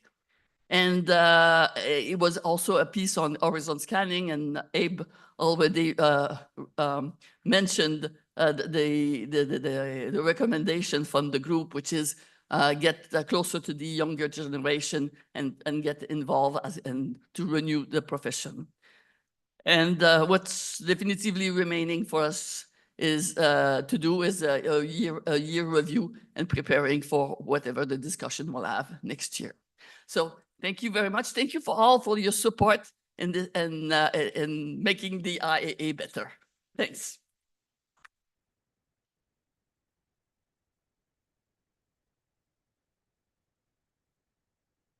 Thank you very much, Micheline. You don't get away quite scot-free on this, because I will now open the floor for anybody to ask questions of you. Okay. But you can stay here if you wish, or Okay. now you've walked back, you might as well stay here.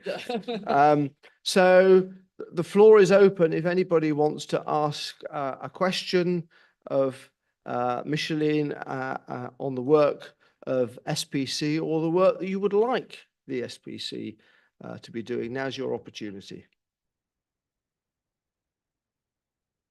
I'm not seeing any. So you clearly explained it all perfectly. And people want to get to a party, so But then you'll have to take the ball from this next year, so. yes, indeed. And I'm looking forward to that. Right. So that takes us on to the nominations committee, and I'd invite Roseanne to take the floor. Thank you, Roseanne.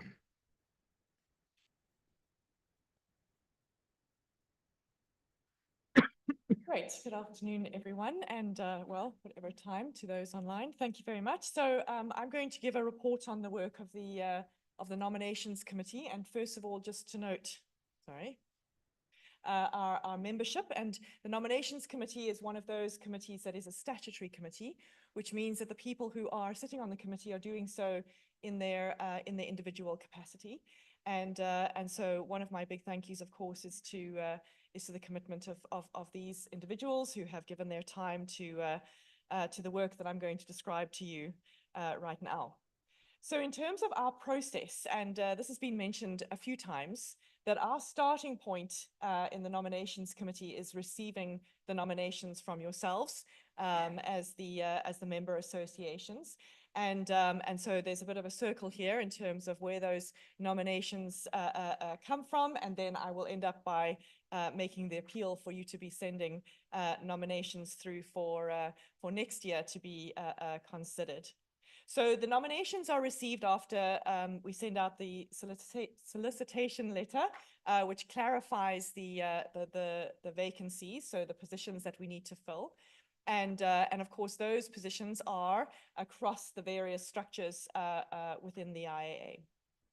So the first very important task that the nominations committee spends its time on is on the appointment of the president-elect, or the recommendation of the appointment of the president-elect. And I'm pleased to say that we did manage to do that before the previous council meeting, and to make the announcement at that point in time as to who our nominee was for that role, which of course is a point coming up later on the agenda. And that process is quite intensive. It includes questionnaires and various interviews and lots of discussion as well amongst the members of the nomination committee. And then after we have completed that process, then we move on to the statutory committees. Now, important to stress that with the statutory committees, the nominations committee is looking at both the leadership and the members of those committees. And I've listed them there, so you can see the committees I'm talking about when I talk about the statutory committees. And those people, as I said, are appointed in their individual capacity. So the members of the executive committee, the nominations committee, audit and finance, and also the actuarial standards committee. So we consider the appointments for leadership and membership of those committees, and then we move on to the leadership of the committees and forums. So this is where we're looking at the chairs and the vice chairs of the various committees and forums, and those are the people in the roles that Charles has highlighted earlier. And then the last category is the section delegates, which are the delegates to the various sections. And that is really a confirmation role that the nominations committee plays. The recommendations are made by the executive committee. So for 2025, we received 74 nominations in terms of individual people. In some cases, people were nominated for multiple roles. And that came from 22 different parts of the world. So I'm pleased to say that we had a range to choose from, but we would certainly welcome more. We made 39 appointments from those 74, so you can see that it's just over half. But obviously, it would be great if we had even more coming through. And so I'm going to show you a little bit about how those are distributed. But this point about diversity, I can't stress strongly enough. And of course, for us as a global organization, making sure that we have the diversity in our appointments helps us to ensure that we're having relevant discussions, and also that we're addressing the topics that are appropriate for the globe and not just linked to specific organizations. And when we talk about diversity in the IAA, there are a number of dimensions of diversity that we look at and that we consider, and that's what I'm going to show you some numbers around. But I think it's really important to stress that those are certainly not the only elements of diversity that are relevant to us as an organization. I think a few of them have already come up in our discussions this afternoon. We've spoken about age, and as I learned in a discussion yesterday, age is relative. So I guess everyone younger than me is young and everyone older than me is old. But it is a relative thing, and I guess when we talk about diversity, for example, bringing in younger members of the profession, it's about, of course, building our future leadership, but also making sure that the discussions that we're having are relevant to what people are experiencing in their active work. I think other areas, like, for example, the areas of practice, employers is also another important area to consider. If you think of those of us who work for insurance companies, for regulators, for nonprofit organizations, that's another sort of dimension. And also, I think Charles mentioned earlier, sort of skill sets, different skill sets that people bring. And that's why it's also important when we have the solicitation and we ask people to be put forward, that you also share with us their CVs and give us a little bit of information beyond just the name of the person, because then that helps us in terms of considering those various dimensions. And I think when I talk about the dimensions that are considered as well, it's not necessarily that we aim for a proportional representation across these different dimensions, but rather that it's factors that influence the way in which we consider the nominations that are made. So I thought I would hit you with some statistics, seeing as this is an actuarial audience, and so what I've done here is analyzed the nominations that we've received, and this is by individual person. So if someone was nominated for more than one position, then they're counted once in that nominations received. Oops. And then and then the appointments made. So that's the proportion of that category where the nominations were received, who were then appointed into a role, and then the roles that we deployed into. As I mentioned, there were 39 appointments, and ultimately we have around 74 individual roles within the structures of the IAA that we are making appointments to. So that that third column gives you a sense of how the final result is distributed. So if you look at that first block, you can see by sort of geographical area. So we have ALOA, which is our Africa, Latin America, Oceania, and Asia, and then Euro and USC, which is the United States and Canada. So if you look at the first line there, for example, you can see that of the nominations that we received, 41% of them, of the people that were nominated, came from ALOA. We appointed 33% of those, and the resulting distribution across the different roles in the IAA structures is that 42% of the people are coming from ALOA. Does that make sense? And then when we look at the distribution of our members with an actuarial credential across the various member associations, then we see that 17% of the MWACs across the world are coming from ALOA. So while we might, be looking at our distribution across the different geographical regions, you can see that, of course, we're not uniformly distributed across those regions. And so this is a factor that we consider in making various appointments. And of course, the distribution will vary across different entities within the, it's not just overall, but we're looking at it at each committee level, for example, as well. So when I look then at that first block, you can see there that ALOA as a geographical region, then they submitted more nominations than any other region. And they retain then overall a higher representation across all deployments. When we look at the tier levels, and you can see the tier levels are defined at the bottom there in terms of the size of the different organizations, You can see there that, for example, Tier 1 associations submitted 38% of the nominations. Quite a high proportion of those were appointed, and the overall result is that 41% of the roles are filled by people coming from Tier 1 associations. But of course, those associations account for 68% overall of the members with actuarial credentials across the IAA members. And then when we look at gender across males and females, which is the way we have the measure at the moment, you can see that we sit at the 30-70 range.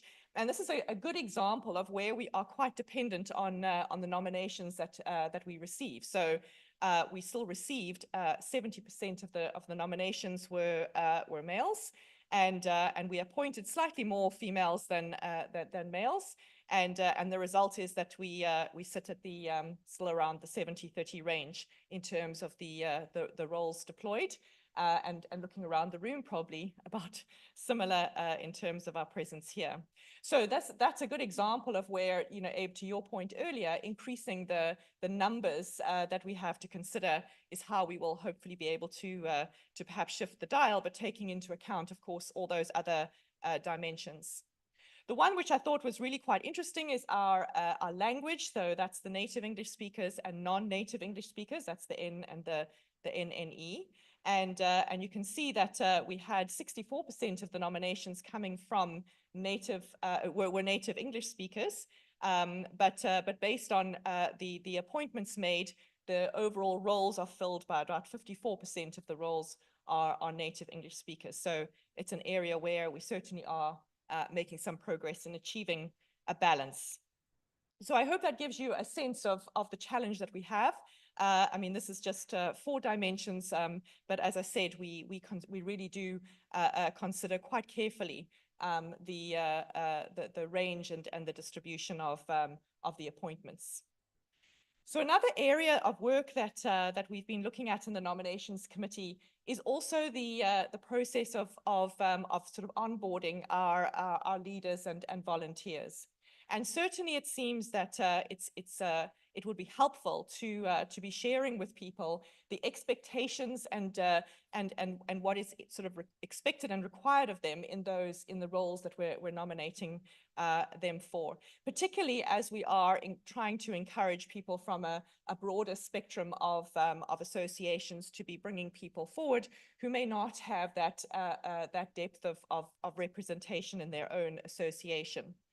And so you'll see that we've started a process of sort of an onboarding process. And the first step in that is to have some clarity of the expectations through an appointment letter or appointment communication, which is going to set out these requirements. So making sure that people sort of understand the fundamentals of the IAA mission and vision, and of course the governance structures within which we operate.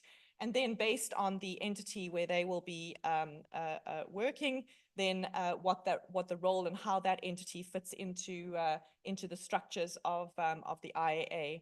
And then very importantly, to be clear about the kind of conduct that we hope from our volunteers in terms of making sure that the IAA is conducting its work in a way that is inclusive and sensitive, and of course focused on the best interest of the IAA.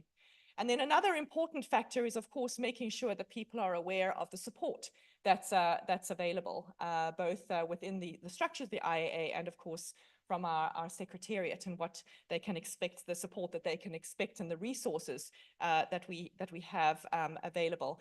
And I'm really excited actually about something like the Wordly as a tool to make sure that we can be more inclusive in those discussions.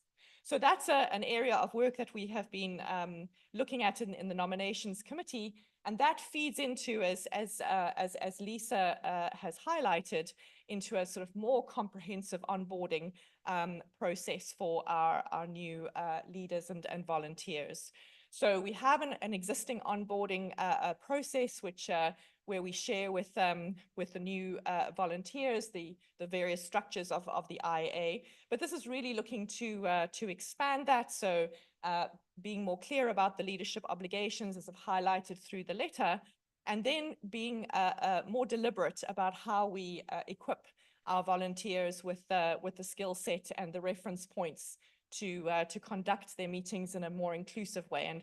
And it was interesting that in the town hall discussion yesterday, this point about not just diversity, but actually inclusion came up. It's important that we make everyone feel welcome, but also they can feel that they can contribute, and that's really what inclusion is about. And that's of course why we aim to achieve diversity in the organization.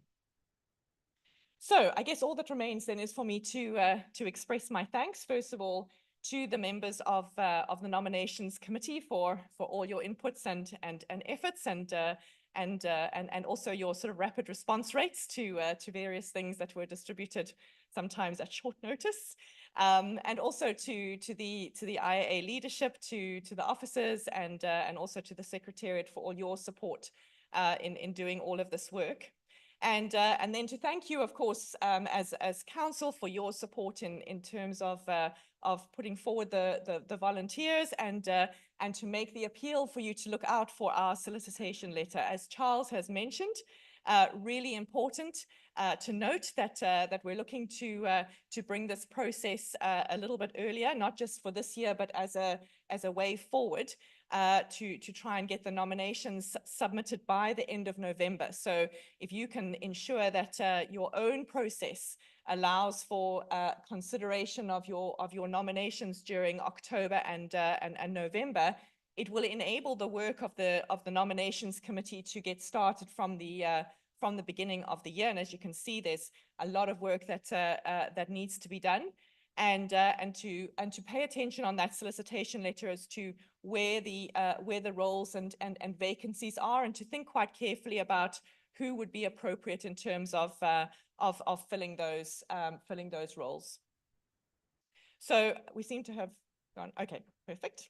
So I think that is all from me. Happy to take any questions, but I think do we need to go to the motion first, Charles?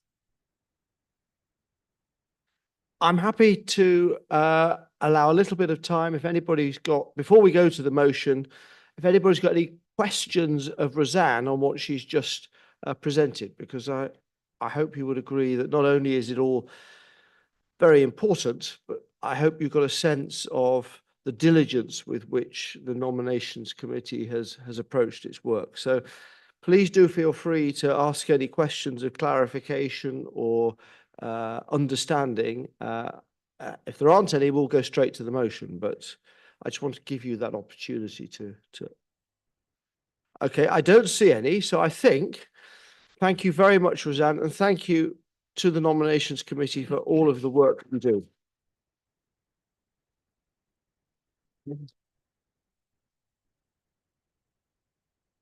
Which does take us to the motion, which is before you, that we approve the appointments and reappointments as noted and presented in the deployment chart that you have in your papers. So could I first ask for a mover and a seconder for this motion, please?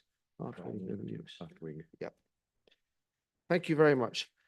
Does anybody wish to have any discussion on the motion? Abe. Thank you, Charles. Rather than on the motion, just some points. We'll try to be very, very quick on this.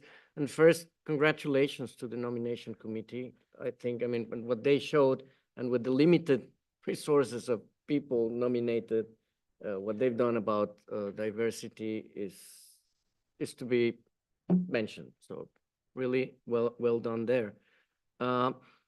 Then about inclusion, I mean, just probably would be nice to have kind of a boot camp for new appointees during these meetings. So some space like at the beginning of half a day before, for them because yes, they get the kit, but from there to understanding the IAA, it takes a long way, and sometimes it takes years before somebody understands the IAA. So probably that is something that could be interesting. No, thank you, Abe. We do quite a bit. And in fact, I'll ask Mathieu just to say a few words about how much we do, because onboarding of volunteers and leadership is a really important Good. part. And the Secretariat do take quite a lot of care to do that. That's not to say there's more that we could be done, but I think it's worth, Mathieu, you just reminding people what it is that we currently do. Yeah, for sure. Thank you, Mr. Chair. We used to have in-person sessions at both our meetings for the introduction to the IA. We still do it for the large meeting only and not the small. Notably due to the fact that the small, we rarely have more than a handful of first-time attendees. We do at least 3 virtual onboarding session per year of what is the IAA, what is your role. I personally do one specifically for the EC and nomination committee members because they have legal responsibilities that others don't have. And plus, when we have specific associations that ask us to do more, we do more. So for example, earlier in the year, we had a specific request by the association from India to do a session with their own board, new board members and new volunteers. I think there was, 10 people, if I recall. And then we did a session just for them in the time zone that was good for them. And we're always more than happy if you have a certain amount of volume, like it's of volunteers, we pool them and we can do one for Europe in November. We can do one for Africa and whatever time of the year that's suitable. We're always more than happy to do these things. We received a lot of feedback that it was better to do it online, better for the time of the individuals and the people. And we record those sessions as well. So the sessions can also be transmitted to your volunteers if they can't make it during that specific session. So those are a little bit snippet of our efforts that we do there, Mr. Chair. So thank you, Mathieu. And a quick question. I understand there's even a fund or some budget to support members from smaller and from associations and from less privileged countries. Do FMAs are well aware of that?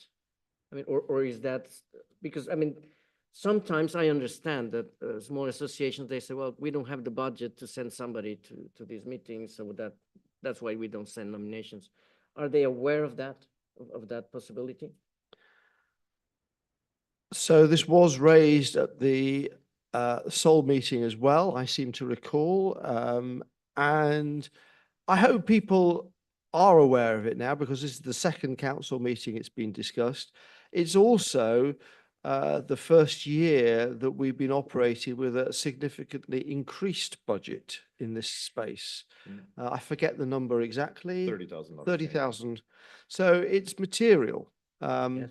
But we also have to be careful how we allocate it, because it's important that it's used for roles that are important and critical to the IAA. So it's not a free-for-all apply for this support, but there is an increasing budget that is available, and we will try to use it for to support those associations that can't always afford to send members, particularly for critical roles. We increased it significantly this year, and we're going to look at how that's worked and what we will do in future years. But we want to be as inclusive and accommodating to all member associations as far as it makes it reasonably practical. So I hope that helps. Thank you very much. Thank you. So Gabor. Thank you, Chair. When I started attending IA meetings, there was as far as I recall, an orange cover booklet that contained everything you wanted to know about the IA, and it helped me extremely well in navigating, the structure, what are the committees, and so on. And I used that for a year or so. I'm not sure. Definitely it does not exist in printed form, but because it's expensive. But do we have something like in one place everything you need to know? Okay, if we do, then I think we could advertise that, or that if a newcomer looks at the website. And this is the document which contains everything you need to know about the IA. Thanks. Thanks, Gabor. I confess I don't recall seeing that particular booklet, but we do have pretty much all of that information available. And looking at Christian and Mathieu, we will do our best not only to make it easily available, but to highlight it to associations and to new members where they need to go for further information. A lot of it is, I mean, I hope you got the sense from Mathieu that we take our responsibilities of onboarding new volunteers very seriously. And I hope you also take back to your own associations that when they recommend somebody, we will support that person to get to know us, how we work and what their roles and responsibilities are. And we were discussing only earlier in the nominations committee about how much, whether we could improve it a little further. So I hope that's reassuring. I'm reassured. Good. You're not a volunteer. Are there any other questions, comments on the motion? In which case, I'll take us to a vote. So please, could I ask you to vote for the motion that we approve the appointments and reappointments as presented on the deployment chart? Thank you very much online and in the room. I think that is overwhelmingly supportive, so that is excellent. We did have another slot for questions, but I think I've already invited you to ask questions of Roseanne. So if you don't mind, we'll move straight on to Brendan's report from the Finance Administration Committee. Thank you, Brendan.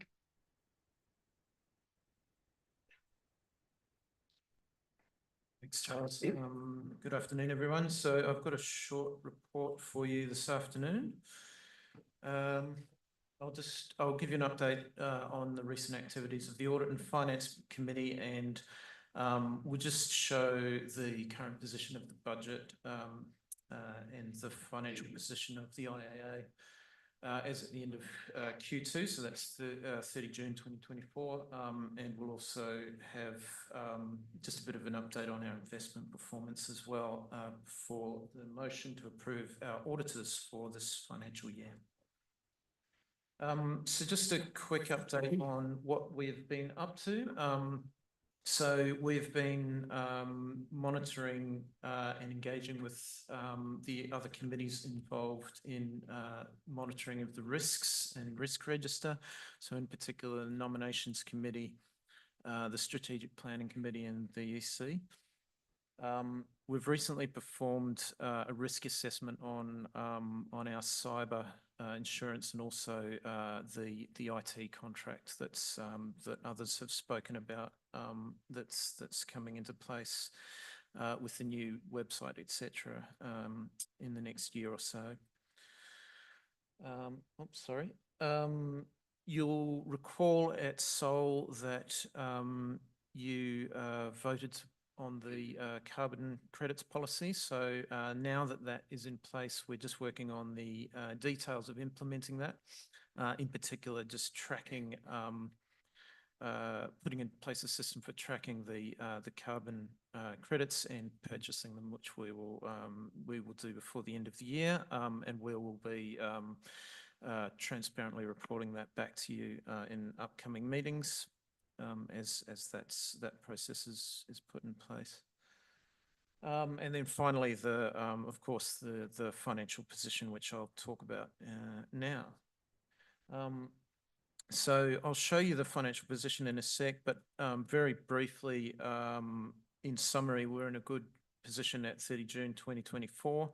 Our revenue is above budget, mostly due to higher fees than we expected, which I think mentioned at Seoul. And we've also had some reasonably strong investment performance. So those have been some quite positive outcomes for the year so far. So this is what it looks like.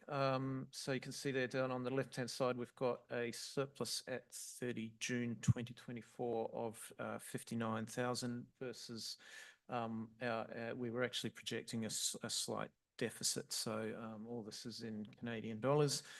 So that's a good outcome. I will say that this shows the combined position of the IAA.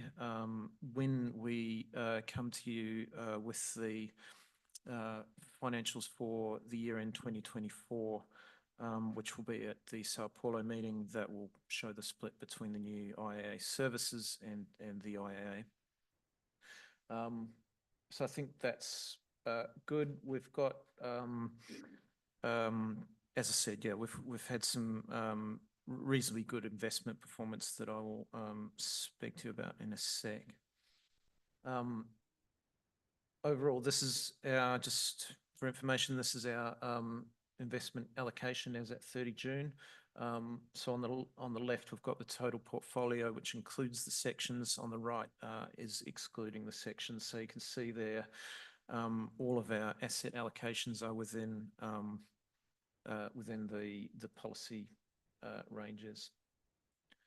And then this is just a very brief summary, high level of our year-to-date performance and one-year performance of our investments. So sort of in line with benchmark overall. So we're regularly speaking with our investment managers, Fiera, just to understand their views on the market and on our own portfolio. So we will be speaking to them in a couple of weeks' time as well, just to work through some of the detail of our investment portfolio and performance. So that was a very quick run through of financial position as at 30 June.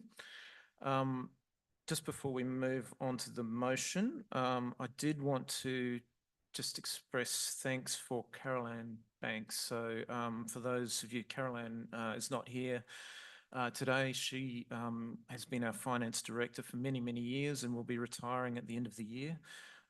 So she's been, I think, a bit of a stalwart in maintaining the IAA's finances and accounts over many, many years.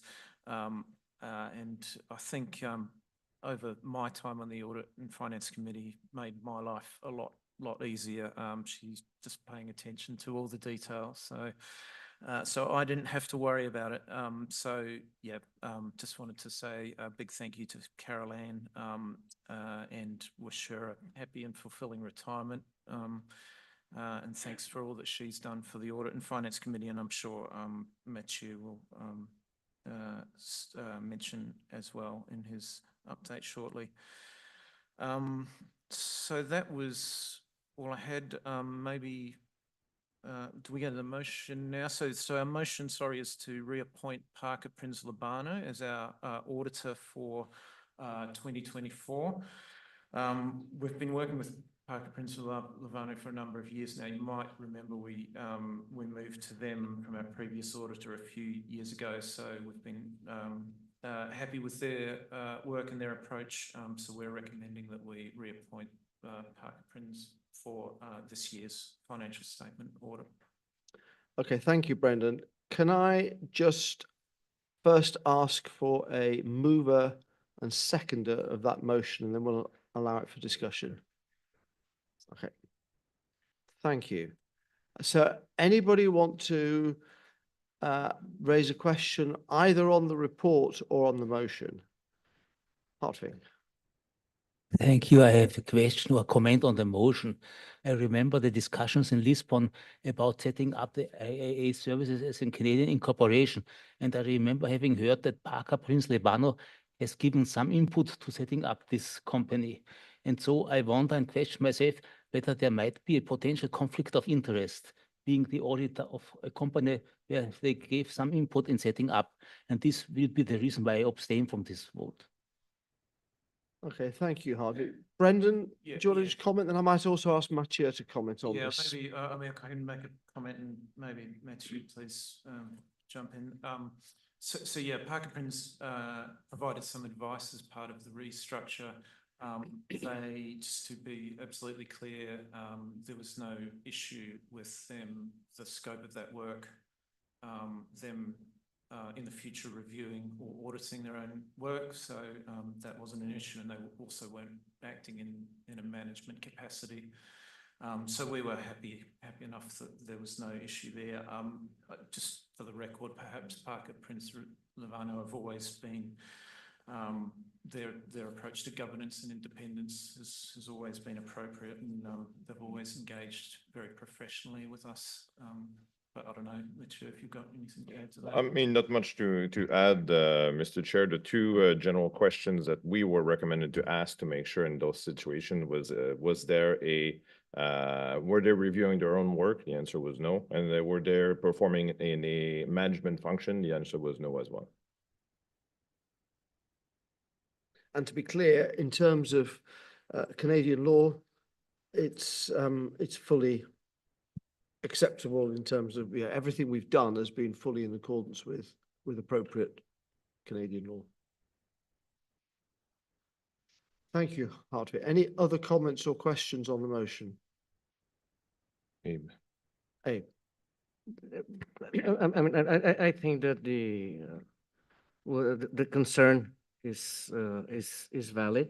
I mean, in my case, that would not make me abstain or anything, but yes, to recommend, I mean, just for to not to raise these issues and for complete independence in further cases. I mean, going to the future, I mean, the auditor should only perform audit work, period, and there are enough professionals to provide for other advice. Thank you, Abe. Comment noted. Thomas. Usually, in this case, you should disclose which are the fees they received in this specific task, which is not audit. It's something that should be disclosed.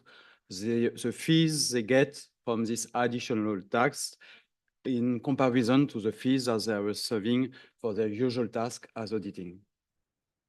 So perhaps you don't have the answer here, but something perhaps that could be given to the council just after, something quite usual for auditors. And sometimes you employ auditors for something else than audit, but you say what are the audits, so the fees they receive for the other. And it's important that this other task remains limited and the fees they receive remain limited in comparison to the audit fees. Mm-hmm. Thank you, Thomas. We will certainly consider that for our 24 accounts. Any other comments or questions on the report or the motion? In which case, could I ask for a vote, please, all those in favour of the motion?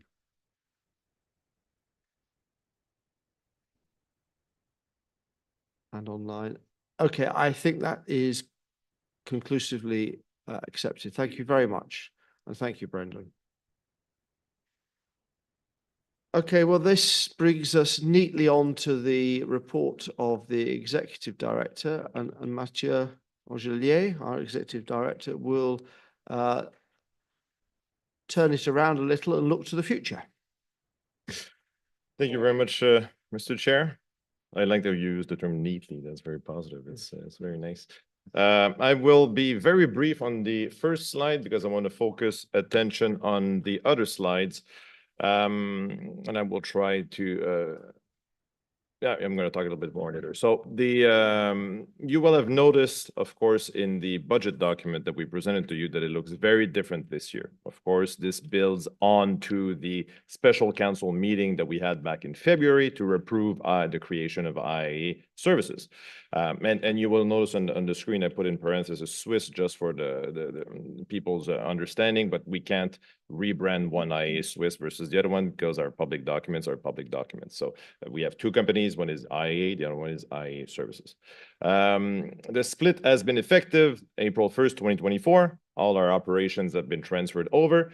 You will see whenever we talk about 2024 For financial reporting, some numbers are going to be on both columns. That is what we mentioned back in the days of the transition. It's going to happen for 2024.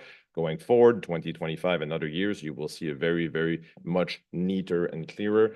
This is also what you see on the budget document, the last two columns to the right. So the fiscal year for both entities, of course, is December 31st. Because it was just created now, of course, it's still very recent, but we will have our first annual meeting of the member, because don't forget that IA Services only has one member, which is the IA. We will do it in Sao Paulo, and it's going to be well presented in ceremonial handover of a document from one part of the desk to the second part of the desk. So it's going to be very exciting.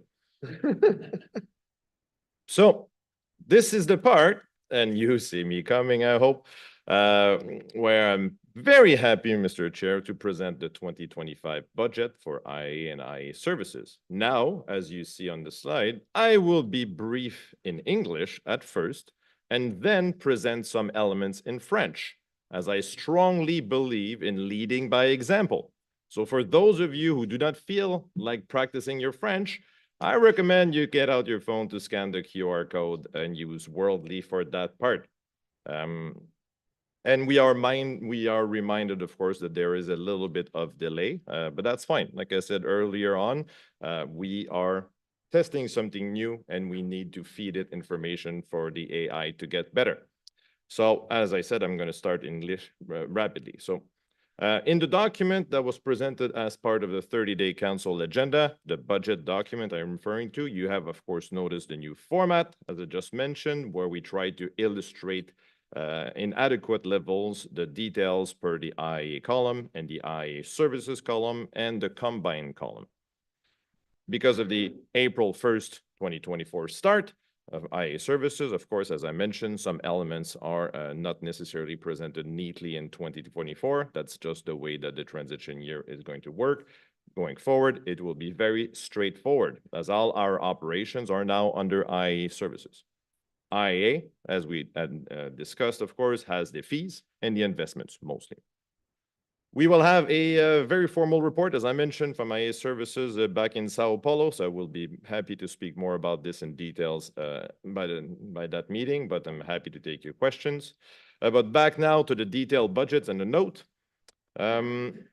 So, Mr. Chair, a part of the council package was a cover note to try to give you a little bit more flavor, and especially because it was the first time presenting in a new format, we just didn't want to send the document by itself and people to be lost. So I hope that cover note was useful for members of council. I want council to note as well that we corrected one reserve fund ratio that was an incorrect Excel formula. So that's the 92% at the bottom of the document. It was corrected on the 15-day council agenda. So, but just for transparency, it's not we're changing the numbers. Excel just played a trick on me.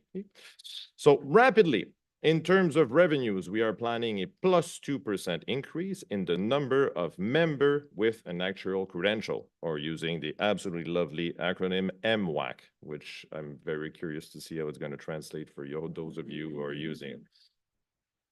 This is based on discussions with some members, of course, the +2%. So we always ask some of our members to see what they are feeling or what they are knowing in terms of their own membership changes year over year, plus the average that we have done over the last 3 years. The intercompany invoice will be roughly $2.4 million Canadian. The total revenue is forecast to be roughly $2.35 million Canadian. Thus, the forecast is for a small deficit for this year. As I mentioned to council last year in Lisbon, when I was here and there was water dripping on me on my laptop, I remember very well that I will never forget that, Mr. Chair. Some of the projects, notably our new IT and website work, are going on now, and they are going to be delivered in early 2025. And by the way, you will see our new website in Sao Paulo. So I hope Christian's not. Are you good? Okay, he's good. All right, perfect. I should ask those questions before making statement in front of council. But anyway, so those elements are very exciting, but the timing had to be slightly adjusted from the initial assessment of late 2023, early 2024 to mid 2024, early 2025. But those are rolling out now. We're very excited about these coming to you soon.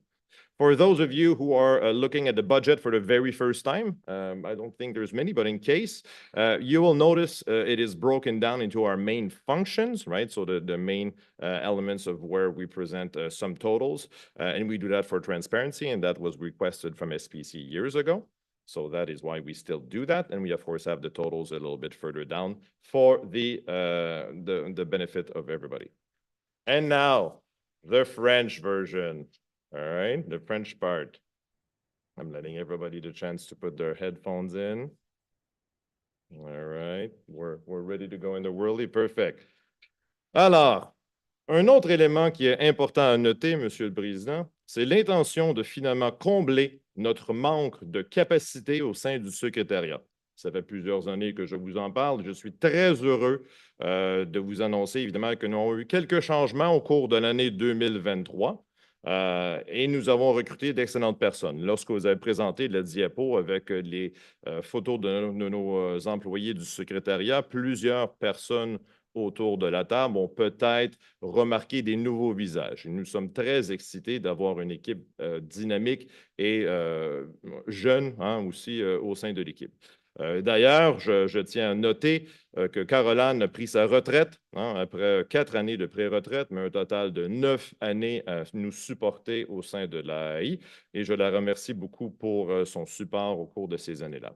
Caroline, qui est en arrière à ma droite, est maintenant notre nouvelle directrice des finances et des opérations.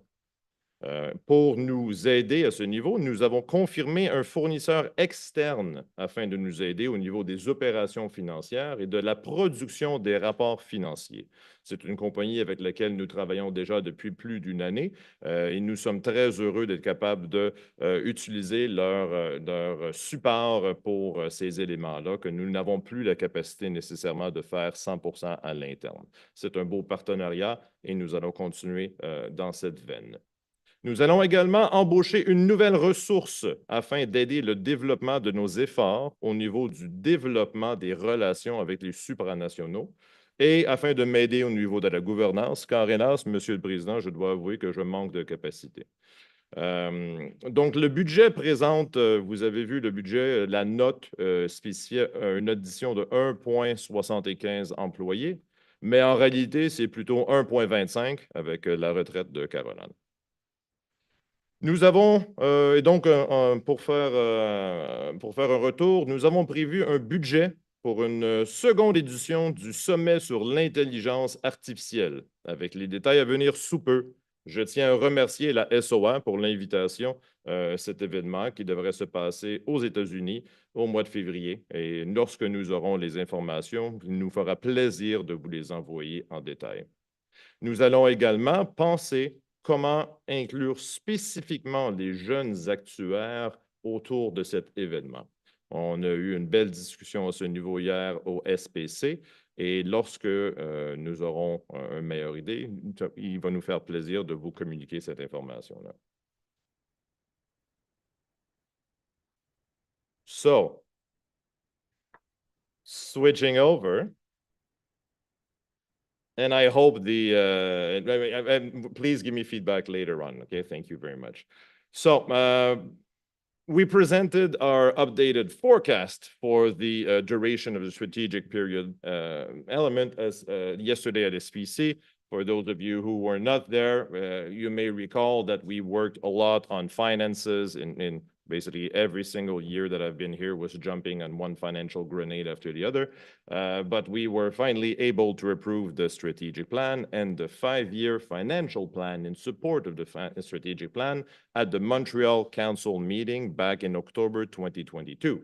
And at that time, Mr. Chair, you may recall, I made a commitment to this council. I said, approve this plan and I will do everything in my power to not touch the membership fees before the 2027 budget. And I am happy to report that so far, outside of some implementation delays, we are still following that plan. And I really want to keep to that plan. So in case, unless something major happens over the next years, I intend to keep my promise, Mr. Chair. And you see this, of course, that we are in good positions in terms of our reserve ratio. And for those of you who are more recent around this table, remember that before the pandemic, the IAA had no reserves. So we are now in a good position in our reserves. We have a policy that specifies that it should be between 75 and 100% of yearly expenses. The forecast for next year is a 92% that I talked to you about. If you have a previous version, it was just a weird percentage, but it's 92. And I can confirm, like I said to council, that we are in a good position and good direction, and we are delivering consistently on the promise of the 5-year strategic plan. And the feedback that I'm hearing from you is that things are going rather well. If you have this feedback or any other feedback, please never hesitate to let me know. It is very important to the Secretariat to see and to align our work plans on a yearly basis and multi-yearly basis in terms of how we can support our association and support our vision, mission, and strategic plan. So thus, like I said, the recommendation is to approve the budget for IA services, and of course the fees, membership fees, which remains unchanged at $20.25 Canadian per member with an actual credential, Mr. Chair. That's it for me. Thank you very much, Mathieu, and thank you too for demonstrating the multilingual potential of our meetings. We're going to have to get used to it, but it is clearly very possible, and certainly I managed it to hear it in English and French. So as far as I was concerned, it was a great success. So, but we've all going to have to get used to this because I do want to encourage us to make this a part of many, if not most, of our meetings going forwards. So the motion before you is that on the recommendation of the EC, you, the council, will approve the budget for IAA and IAA services, as well as the membership fees as presented. So can I first have a mover and a seconder for the budget? Maybe Brendan for his role. Okay. Thank you very much. Now, I'm happy to open up the floor to discussion, comments, or questions. Thomas. First, I have two congratulations. First, to the staff and to Mathieu, because IA service exists. So you have done that in the shadow with no disruption or whatever for us. So sometimes some delay of implementation or whatever, but it's life. And it's a really great achievement because we spoke a lot about that for some years. And when decision has been taken, so we have been able to implement that, and it's in place now, and we have the two entities, and it works. So congratulations for that, really.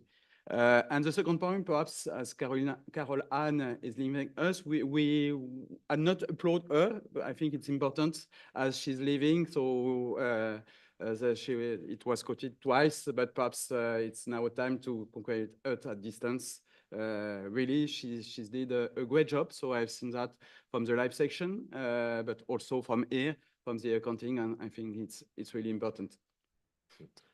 Thank you, Thomas. So let's applause for Caroline.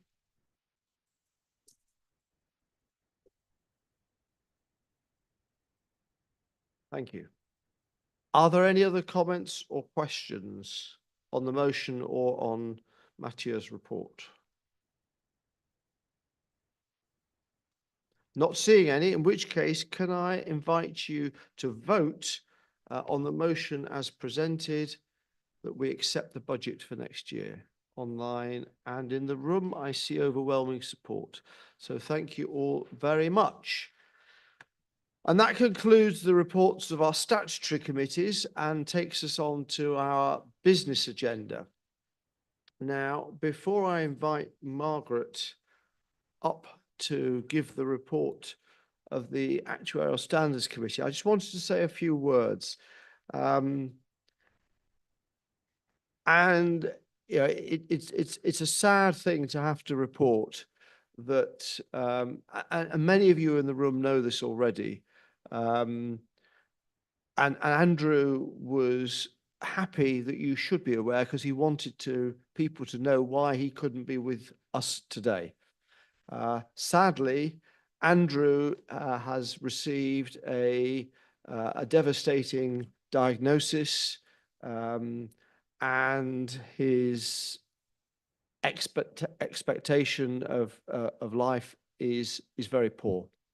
And sadly, he's had to resign from all of his activities and volunteering for the IAA, which I know he has not only fulfilled extremely diligently on our behalf, and those of you who've worked with him would know how diligently and how much care and attention he took in his duties, but also it's been an important part of Andrew's life. He's very much enjoyed being with us and being part of the IAA family. So we want to recognize Andrew's contribution. Amali has got a book. For any of you who wish to write a few words to Andrew, and we're going to put it in with some pictures of memories from meetings that he will have attended, and I hope that gives both an opportunity for us to recognize and thank him, but also for you to express any personal wishes that you wish to send his way. And if you wish, feel free to reach out to him directly. But I thought it'd be a good idea for us to put something together. So Amali's got the book. You can either, and I know a number of you have already written in it. So please feel free. If you don't find Amali with a book, she will leave it on the reception desk. So, and then once that's completed, we've added the pictures, we'll have it sent to him. So I just wanted to say that we're delighted that Margaret's here to give the report on behalf of the ASC, but Andrew, I know, is disappointed that he can't be here, and I thought it was appropriate that you should be aware of that. So, Margaret, the floor is now yours. Thank you.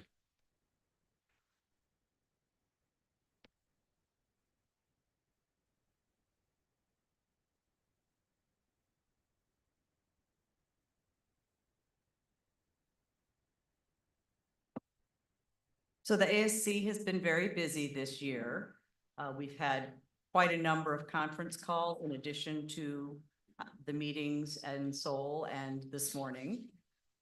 Where we are at the moment is we have been fairly extensively over the latest draft of ISAP 8. We still have a little bit more work to do, but we anticipate that that will be issued by the end of the year for comments. ISAP 1, we have had a task force working on that. We have some potential changes. We are sending a document to the professionalism committee discussing why we think we do not need a new statement of intent, that the changes are not of a nature that would require that. So we're completing that document and that should be sent shortly.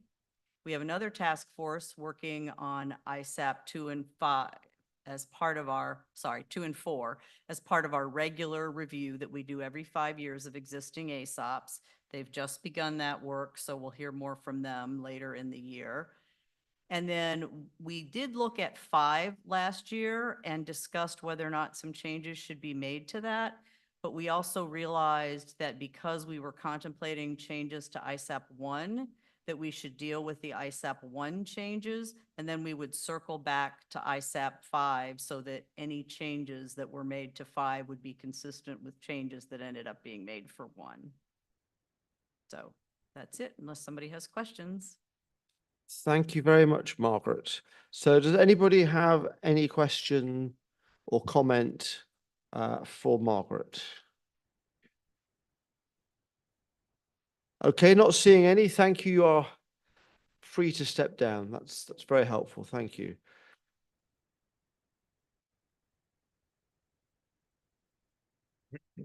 So now I'd like to invite Barbara to take the floor to talk to us about the work of the Advanced Committee and the related task forces. Barbara. Yes, hi. So the Advanced Committee has been meeting after our meeting in Seoul 2 or 3 times. And already in Seoul, I told to you that we were thinking and planning to make some changes based on the feedback we got in the meetings. And we did it. So first of all, I again started remembering that we start from the main point that the task of the AC is to help forums in working better and to sustain and somehow help the collaboration between forum and section. And we also have a couple of task force we are taking care of, and I will tell about them a bit later. So first thing we did was that the AC decided to meet not every month for 1 hour, but every second month for 1.5 hours. And the reason is that we decided that it's enough for the chair of the forum to report to the AC once per year. So in this way, every forum can, once per year, the chair of the forum can come and say how things are going. And the other idea is that the AC in this way, having more time, is also a place to discuss and to rise up interesting tasks and arguments. So if I can get the next slides, there is not anything to push here. Thank you. So as I told, the forum chairs are then invited at all the AC members so that if they have any concern, they can just raise it there. Every 6 months at least, but hopefully quarterly, they have a really simple slide, PowerPoint slide, where we ask to fill and to keep us aware of what is going on in the forum. They also have an informal forum where they are meeting. So the chair of the forums are meeting just between them and supporting one each other and sharing best experience. And once in a year, they are going to meet the leadership of the AC so that maybe we can raise it better. And then as a leadership of the AC, we understood that, for example, it was not even maybe so clear for us what is the task of the liaisons. So we have a lot of liaisons in the AC, and everyone was thinking what we should ask from them. And so we have been trying to concretize the direction for the liaison, but at the same time, the leadership is trying to be present at the meeting of the forums so that we also get some ideas on how possible we can assist them better. So this is what about the forums. If we move to the task force, so we have 2 task forces that are under the supervision of the AC. The first one is the Water Risk Task Force, and it's working really well. They intend to publish 6 papers during their working period, and the first paper is almost ready and is going to be sent to the FMAs for comments, so be aware when it will come. The second paper, the outline of the paper, it's almost ready. And so they are going with a good flow. And the rest of the papers is supposed to be worked on and published on 25, 26. So they are going well. The other one is a Sustainable Development Task Force. Last time when we spoke about this task force, they were intended to choose just few of the SDG, but then they found out that it's better to find some area to work on. And so they identified these 3 awards, so disaster risk and climate adaptation, and access to finance and governance.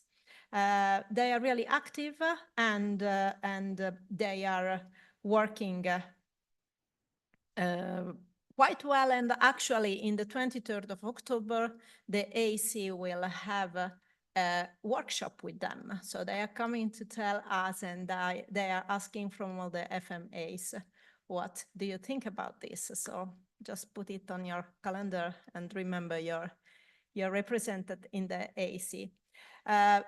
One other thing that the AC is really trying to organize is not only to take one forum at a time or one task force at a time and asking what you are doing, but to pick up an argument where, for example, forum, task force and section can somehow work together.